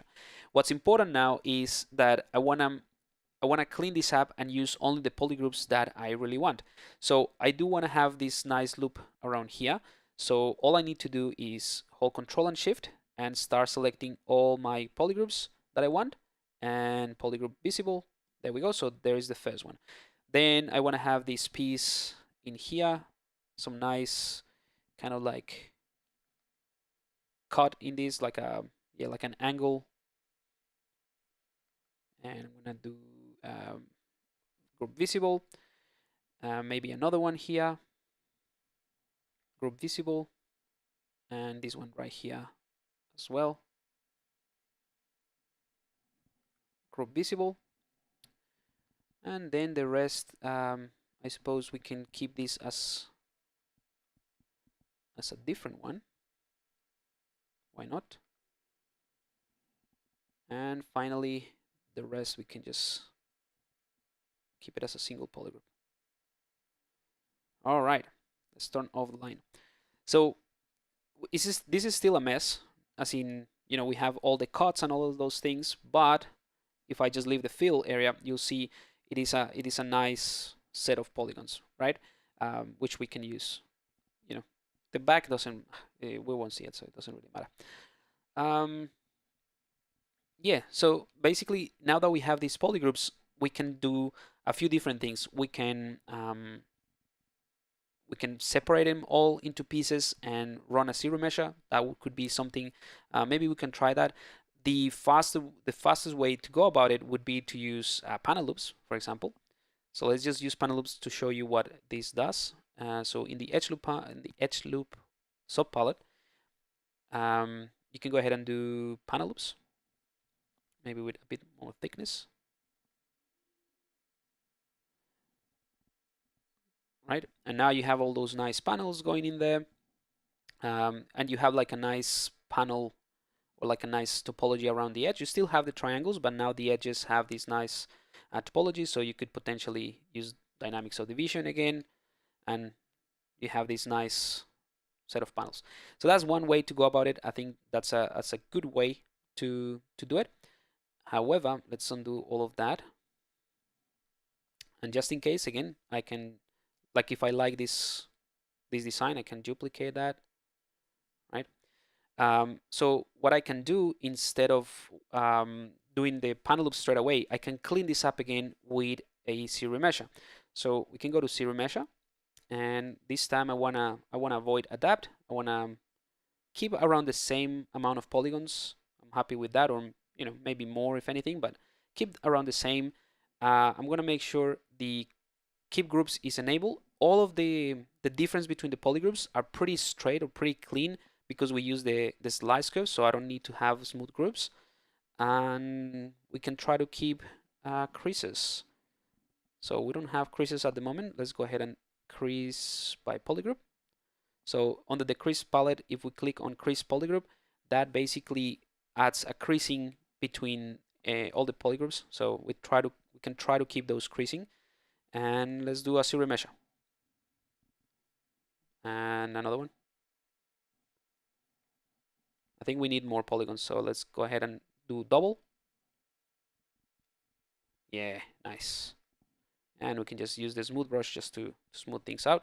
But we have a very nice and clean set of polygons. This can be improved as well. A bit of smoothing. If you don't like what you got, at this point, you can remove this, keep same, do remeasure, but I think I like what I have. So you can keep trying, doing the zero measure to fix any problems, but I kind of like what I have right now. So that means that now I can go ahead and take my panel loops, and it's gonna look a lot cleaner. So let's go panel loops. There we go. So you see now we have a nice and clean piece that when we do the dynamic subdivision, it looks a little bit, we have thickness, so that looks a little bit like tight, but we can control all of that. Anyway, the point is that you now have these pieces. Now, if I wanted to, if I go ahead and in the panel loops I have double, meaning that if I smooth this out, these are actually different pieces that I can separate, which is what I want, right? But if you don't want that, if you just want to have everything within one piece for whatever reason, you can just turn off double, click on panel loops, you get the same result, but when you smooth it, you'll see it is the same mesh. The difference is that ZBrush is kind of like extruding the pieces, which is pretty cool. So you have the options there. I prefer to work with double so that it splits the points or the pieces, which is the same thing as, let's say, I'm gonna give you something else, another technique. So let's say that this is what you like. You can click on panel loops and you can keep working from there. From this panel loop option, you can tweak a few settings. So you can go ahead and let's do panel loops again. You'll see that it has a very, very sharp definition between the panels. That is because of the beveling and this profile, but you can go ahead and change that. So if you want something a bit more rounded, you can maybe reduce the polish and reset this profile and then just add something like this. So it's a little bit more curvy, which is good, depending on what you want, really. But again, this is something that you can tweak within the panel loops. What I really want is to have every single piece separately. So this is another way to go about it, right? So again, I'm gonna duplicate that one more time. And this piece, I'm just gonna split it, but so there's two ways to go about it. Because you already have the polygroups, you can split by groups and then have every single piece that we define in here as a different subtool that you can tweak, or you can, in the panel loops, remove thickness altogether, click on panel loops, right? And that is just basically going to create the panel loops with no thickness. Oh, hang on. You have to have thickness if you want to have double. So that's, yeah. Again, it's different ways to approach it. So you can have thickness or not. I think I'm just going to keep it simple and add a bit of thickness. not too much. But if I wanted to control the thickness separately, I'm going to show you something else. Yeah, so let's say I'm happy with that, right? You can go ahead and run a quick polish just to polish everything or smooth everything a little bit. But what I really want to do is control the different thickness and embedding of all the different pieces, right? So right now, this is the equivalent of, let's say, having some seams across a garment that is the same all over. But I want to have maybe this piece with a different pattern or maybe a different material. I don't know yet, right? But I want to have the ability to do that. So one thing I can do is I can, when you use the panel loop option with double, it's just gonna create, it's gonna basically separate this into different pieces, like I said, right? But it's gonna create a single polygroup behind it. So all the inside pieces are a single polygroup that I can select, right? And I can go ahead and delete hidden. So that's the reason I use the panel loops, because basically now I have deleted that polygroup that divides the rest of the polygroups. I can go ahead and auto group this, and now I have control over the thickness with dynamic subdivision. So this is the same thing, right? But now you have control over the thickness. We can also inflate things a bit. Oh, by the way, because you use the inside, you need to make sure that you flip the normals, because now they're flipped. And that way, again, I can sort of split things the way that I want to. So for example, let's say this piece, I'm gonna hold Control and Shift, and I'm gonna split hidden, bring back everything, and now this single piece that I extracted from there, I have the ability to control the thickness, how much is actually sticking out, you know, if I want to sharpen that or not, all of that. And not only that, because it is a separate tool now, I can use my move brush and I can just do this type of stuff, right? So I can bring it closer and overlap with other pieces. So this is what I like to do, just because it allows me to have control over the design a lot more.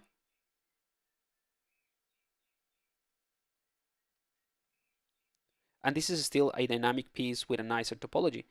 But I suppose the important thing to remember from this workflow, what I'm trying to show you guys, is that, you know, a zero measure or a clean topology is not the end of things. As in, you don't have to be too worried about, you know, once you get a topology that you think you like, it doesn't mean that the rest of the process are kind of like locked in because of the topology. You can just keep doing the same thing and keep destroying it and keep remeshing, just thinking that as long as it is serving the purpose of improving the sculpt or the design, you can just go ahead and do it.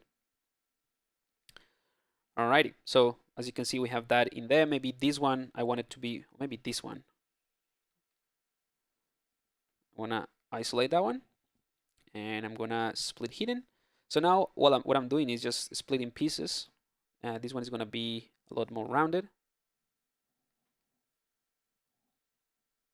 And using the move brush to adjust it. But remember, I'm adjusting a single-sided mesh that is pretty clean in terms of the topology. So that allows me to maintain clean surfaces for this type of stuff. This one, for example, I'm gonna take that as well, split it, and I'm gonna bring that one down. You can also use mask, by the way.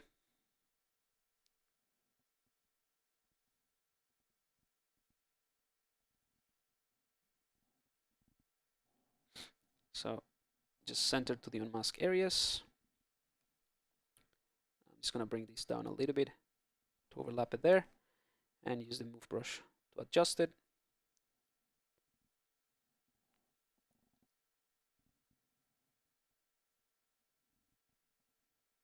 So a lot of fun with these techniques, and you know, you can completely change the design just by doing a few adjustments in there. Okay, for let's say for this bit, I think I'm not entirely happy with this, so I'm gonna split hidden. And I'm not entirely happy because it's too thin. So again, I can use some of my, well, you can use the C modeler, really. And I can just extrude that bit. How come it's not doing it? Hang on. For some reason, it's not doing the whole thing, but doesn't matter. We do that one, and then we do that one.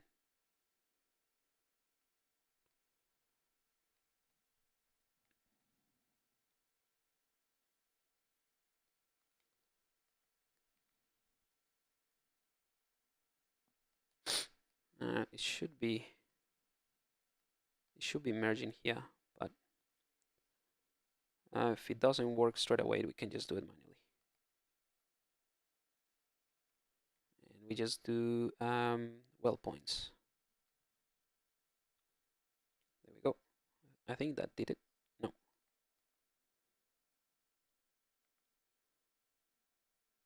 There we go. And this one as well, to get it closer. I don't know why that one didn't work. It should work by default, but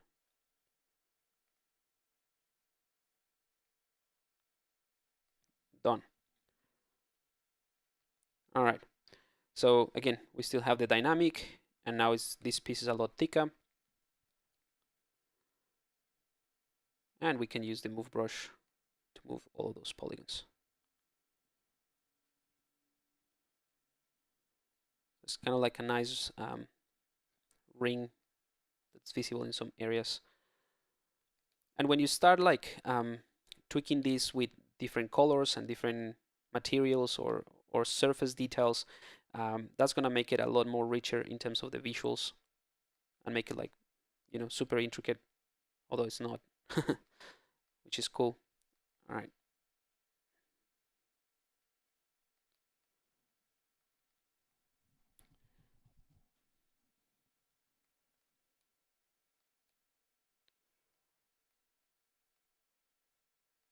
All right, so very quickly, I'm just gonna assign some colors just to try to maintain what, you know, the look and feel of what I'm trying to do.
All right, cool. Alrighty, so we're getting there. Oh, ooh, we have 10 minutes. Yeah, I think we're gonna have more time to keep doing this, but as in more of these panels, but that sort of gives you an idea of how would I approach these things.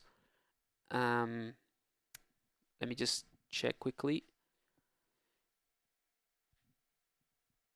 Backface mask is on, maybe? No. Will you use the mask extrude too? Yeah, I did that already.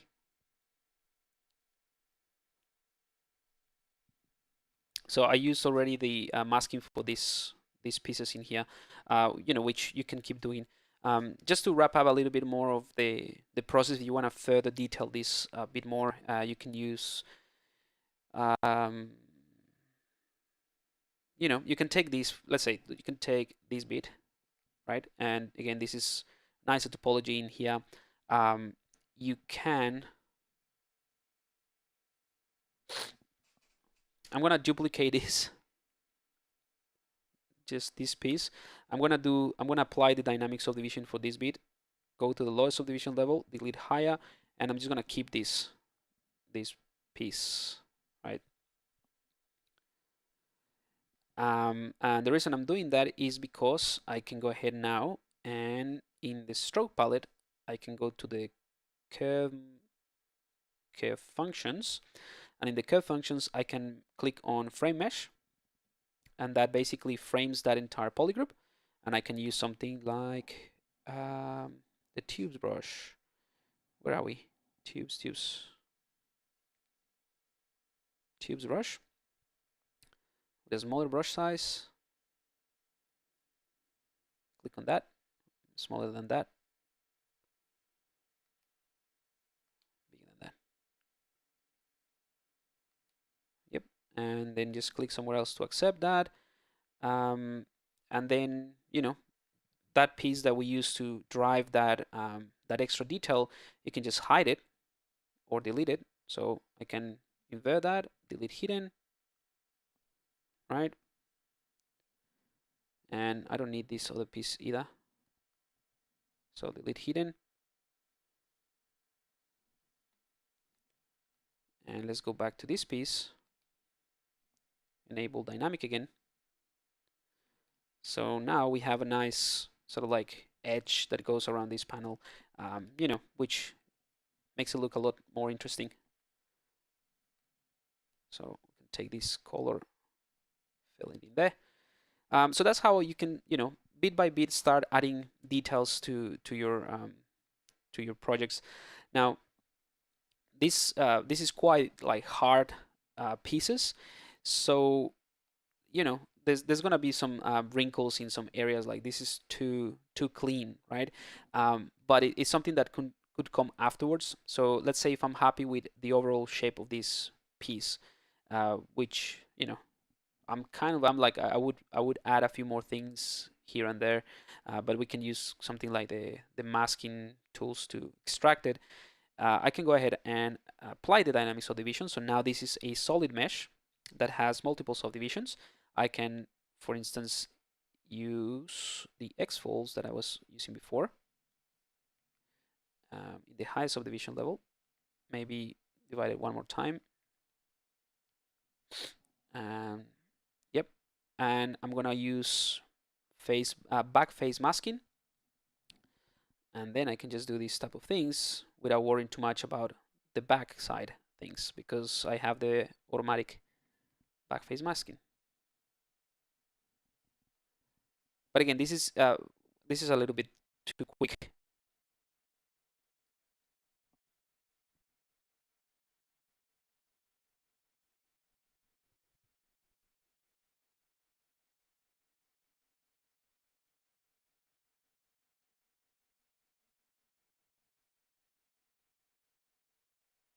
Oops, sorry. I thought I lost it.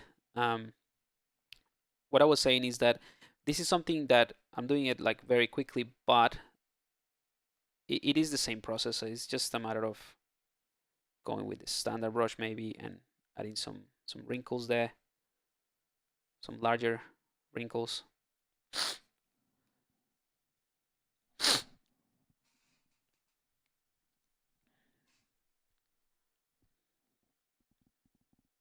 But yeah, that's pretty much it really.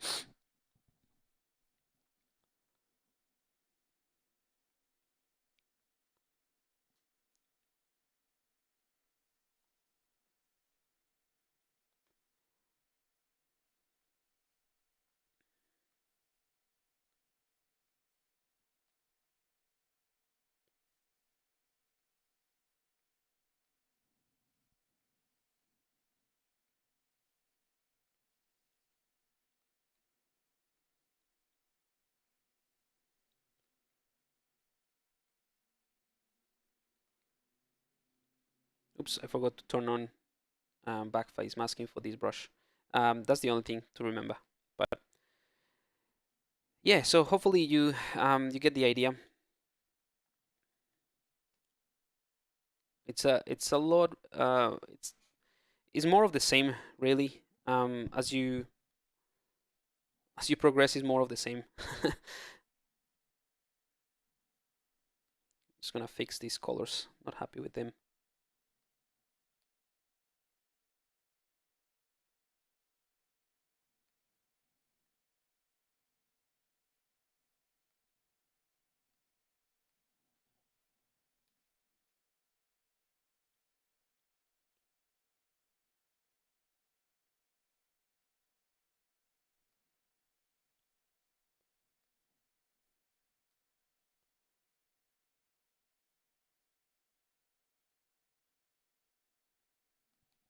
All right.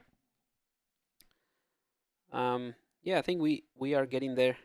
Again, like I said, it's more of the same. So the more time that I spend on an area or a piece, the more refined it will look. Some of the high frequency details can be added with surface noise or alphas, that sort of thing. So yeah, the Geiger brushes. All right, so I'm gonna leave this character here because we're wrapping it up, but we have about 1 more minute left.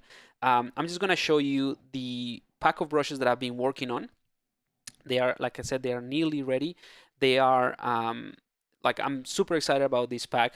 I haven't been that excited about a pack of brushes since the clay brushes that I did a while back. Because this one has it is it is very specific for a specific type of look and feel, but it does have a lot of it is the set of brushes are very flexible for all sorts of styles, and I know like that there's a lot of people that like that particular kind of like dystopian surrealism type of thing, like from Bensinski or Beksinski or Geiger. So yeah, I'm gonna show you some of those brushes. Like I said, they're nearly there, but I'm working on some additional stuff that are really cool that I'm gonna include with the pack. Let's just do it in a new mesh. And I also need to record the tutorial covering what the brushes can do. But yeah, as a general rule, they're pretty fun to play with.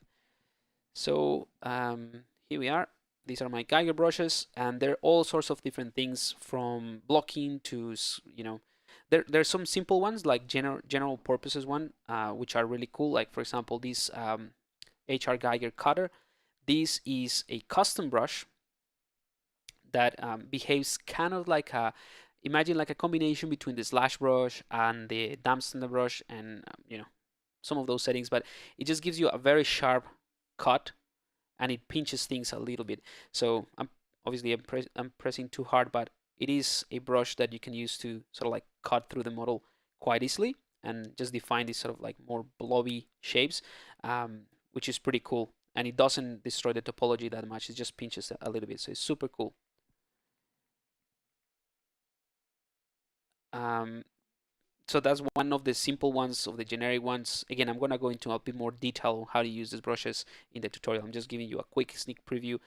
This one is kind of like a standard brush, but on steroids for adding, harsher details and this this type of things that I really like and enjoy doing manually. So it is kind of like a standard brush. So these ones are general purposes ones, the ones that I'm showing you. So you can use them for blocking or refining things. Pretty simple, right? Um, but then you have other cool ones like, let's say, I'm going to show you this one. This one is one of my favorites. This one is I call it the connected membrane. So a bunch of the brushes in this pack are to generate this sort of like membrane shapes. So you can like control the way that you're placing this, and it creates these really nice sort of bony structures with a simple pass, which is super cool, right? Then you also have other brushes that it's again, I'm trying to rush it a little bit, but for example, this brush, you can create like this weird sort of membrane stuff like very quickly. And then you can use that in combination with other brushes. So there is one called the pattern strong. So this one, if you use it if you use it in a clean surface like this, it will look like this. Like it doesn't look like much, or it generates a nice pattern that then you can just smooth and that sort of thing. But this one is especially useful and it's very strong for when you have an area like this that has a lot of variation in the volume, because it respects the depth of the brush and the intensity. So you can use this brush to add all sorts of like really cool details, right? By the way, another cool thing about these brushes is that they all I made them in a way so that they work nicely with the smooth peaks brushes.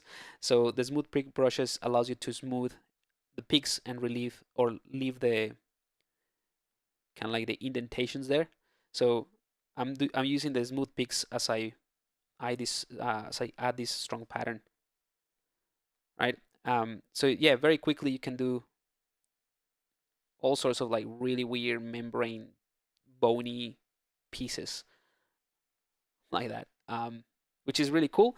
Another cool one, now that we're in this mode, is so you'll see, for example, you have this membrane too that is quite simple. It just, you can do these type of things and create this type of membrane weird shape, that's without and without with and without the smoothing.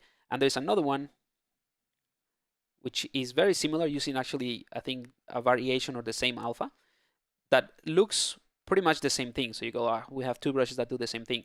But again, the settings of each brush are slightly tweaked to serve different purposes. So in this case, that one, or this second membrane, is a lot better for this as well. So it sort of like respects, if I go over this area like this, it respects the height of some of those bones.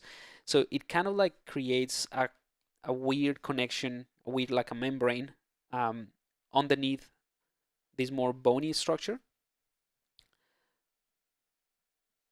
But overall, it's just to help you create these, really interesting details rather quickly. So all of these brushes are meant to be used in combination with one another, and they're all trying to emulate a bit of the stylization or the look and feel of those masters of biomechanical humanoid things that Geiger used to do, or Bensinski's surrealism. So it's a little bit of that. I'm going to show you a couple more just very quickly because they're interesting. So this membrane one, this particular one is really cool because it changes the behavior of the brushes depending on how much pressure you're applying to the brush. So for example, if I go, not only the pressure, but also the speed. So if I go really slow, I can do this type of thing, right? Which is pretty cool. Let's do it on this side, maybe have more resolution. Right, and then you can just use the smooth brush and it creates that cool membrane stuff. But then if I go faster, it sort of like stretches things. So it's the same brush, but I'm pressing harder and I'm doing it a little bit faster. So you get different effects. So the reason I'm showing you that is because you can go again with an area like this and start like kind of like pulling details. And depending on how much pressure you applied and how fast you add this stroke, you will variate this. So you can generate a whole bunch of different details very, very quickly. So that one is cool. There's a bunch of different things like patterns. This spine is pretty cool as well. You can create like a weird bony spine in one go. And all of these brushes, they're not like your usual click and drag to create alphas, or not to create alpha, to create details based on alphas. They use in alphas, but they all work in a way that you can use it as a standard brush. And most of them are to create different patterns. So this membrane is also a pretty cool one. It just creates this really, I don't know, it's kind of like veins, like super strong veins, and then you can just use the smooth brush again to cover that. So this one is I did it based on a few of the artworks from Bensinski, where you have like these clothing pieces that are very sharp crevices, and then have very sharp crevices and very sharp folds that merge into the bones. So this one is quite cool for that, to emulate that thing. But then you also have things like these bony pieces where you can just create bones, and yeah, so they're like really, really fun. I'm really happy with the pack so far. Can we use it in negative? Yeah, absolutely. That's kind of like the great thing. You have 45 brushes. Well, actually, there are more. Like if I use the Geiger tubes, for example, the Geiger tubes has 8 or 7 brushes, and there's another one that has 8. So there's a lot more of these brushes. So these ones are pretty straightforward, pretty simple brushes, right? But yeah, you can just split that, split on mask, and use that with dynamic. And it has like that kind of like inner tube that goes inside. Yeah, so there's a bunch of different brushes here that you can use. Let me just show you very quickly, just to wrap it up, a cool project that I did with these brushes. That's one of the ones that I've been testing out.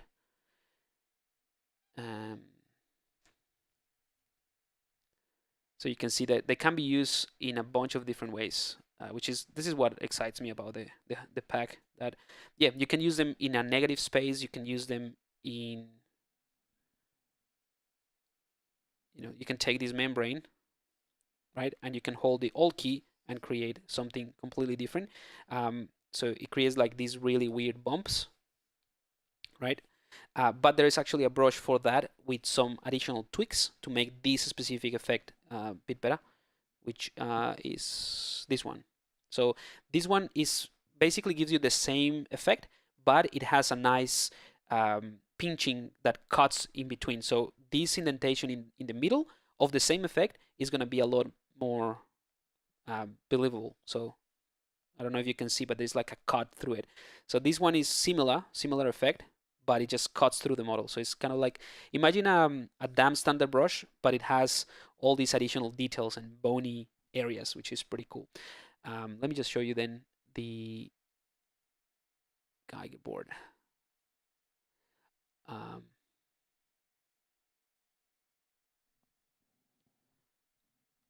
So this is a concept that I did that has, all of these brushes come with the pack, so you can do something like this with that pack. Also, just as a little sneak peek preview as well, this is some of this is another creature character that I've been working on, but I want to show you with the same brushes. So this one is being detailed with the same brushes, but this one I use it as an example to show you the matcaps that I'm going to be included. So the matcaps are going to be part of the bonus of this pack. So all of these matcaps are going to come with this pack. So just a bunch of weird looking matcaps, bony stuff that, it's very Geiger-esque. So all of these matcaps would come with the pack, and they're just like cool ways to enhance either the render or the sculpting process. This one is pretty cool because it depends on the ambient occlusion and the shadow. So pretty cool stuff. Anyway,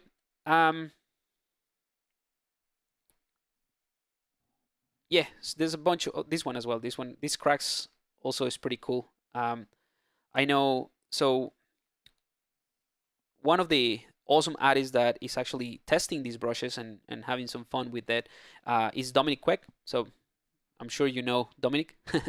So Dominic has been using this for a few weeks now, and I think that this is one of his favorite brushes of this pack because it just I can sort of like see it, use it in some of his stuff. So yeah, so this is a really cool one to generate this type of cool details, but at the same time you can use it in a clean mesh and then go back in with the clay brush and add more details and that sort of thing.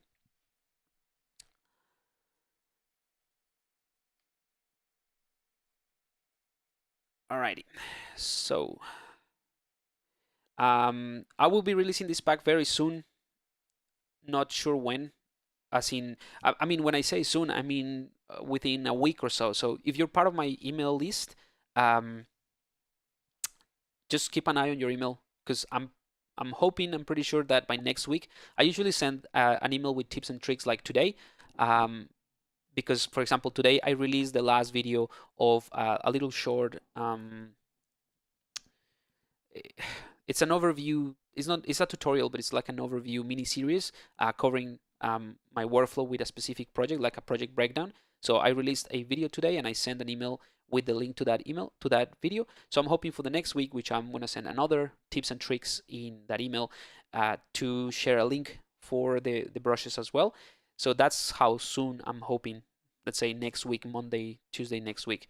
If everything goes well, like I said, the brushes are nearly there. I have matcaps as part of my, you know, the bonuses. Oh, also, I'm gonna show you something else. So like, let's say I want to add more details to this thing. I'm also going to be including as part of the pack of brushes. These are just bonuses, but I like to play around with those. So, and I build them for myself, and I thought I'm just going to share them as well. So I have a bunch of noisemakers.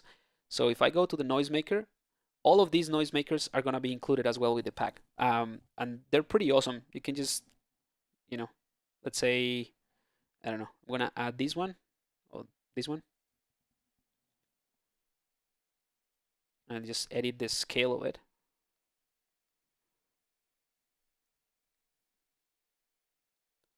And I'm just gonna reduce the noise.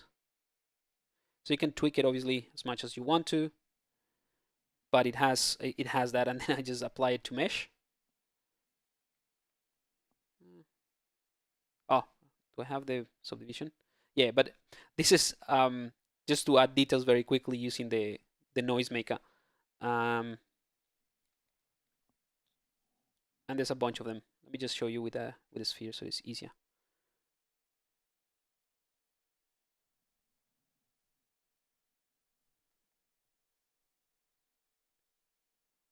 But yeah, the cool thing about the noisemaker is that you don't have to have all the subdivision levels. You can it's just an effect that gets applied on top.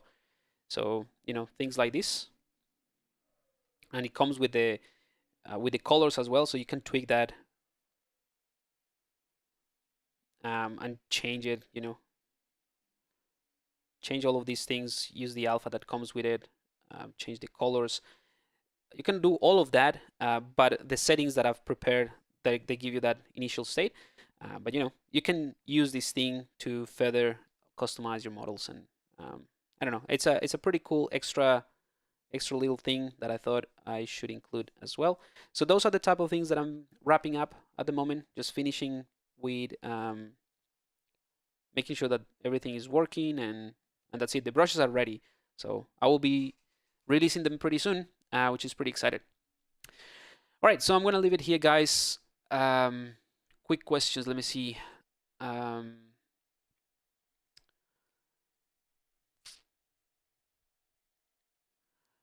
not on your email and a subscriber. I am not. You can subscribe from the 3D Concept Artist website if you want to. Again, I just actually let me just give you a link to it if you wanna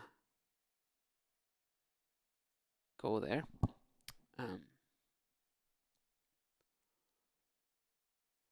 So if you just go to the 3dconceptartist.com/subscribe and just put your email there. So you get like a bunch of tips and tricks that I come up with throughout the week, things that I'm testing. All of that is part of the email list. So I try to send at least once a week different tips and news and stuff that I'm working on, things that I've discovered. So you can unsubscribe at any time, but that's how I let people know. But I also put it in my social media. Okay, you are cool. All good. Sorry, what was the other question? Can you custom your folder for? Can you use custom folders for Lightbooks? Isn't very large like another drive? No, I think you have to put them in the installation folder, or I mean, you can navigate. Like you can use the Lightbooks to navigate anything, really. So you can just go back to, you know, CDocs and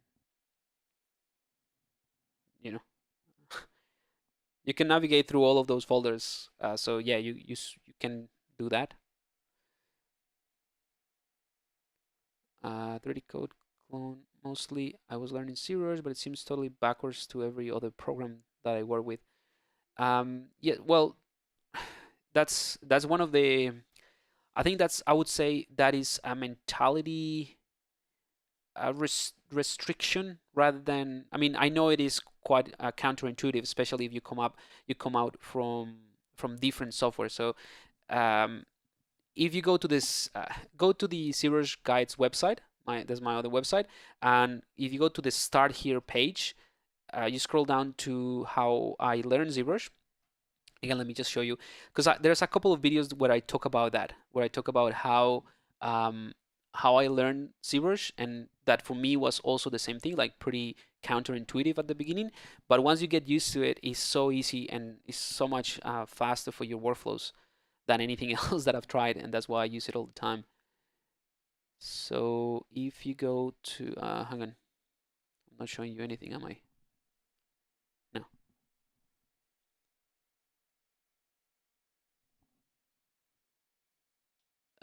Hang on.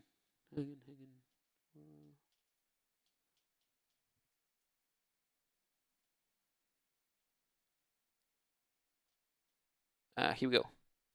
So if you go to the ZBrush Guides website, go to the Start Here page, the first one, and you scroll down to the bottom to what I say, what I talk about the thinking approach and the learning methodology. If you're interested, there are a couple of videos that are quite handy. So the first one is more conceptual about the thinking approach, and the second one is more of the methodology of how I approach the learning of ZBrush and what I use for most software. So I've been learning Blender, other software. I use the same approach.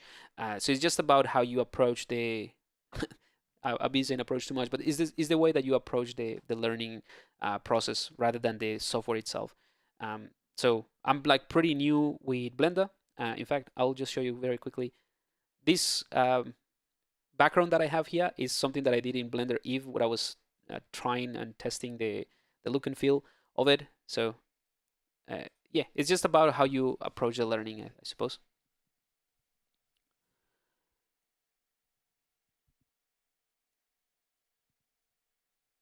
All right, so hopefully that has been of help, guys. I'm gonna leave it here. Again, I just went over my my time anyway, but yeah, I'm gonna leave this character here. We might come back later on if you guys want to see more of details or more stuff about this character. Otherwise, we'll just jump into a different project next time that we're online. All right, so have a good one, and I'll see you next time.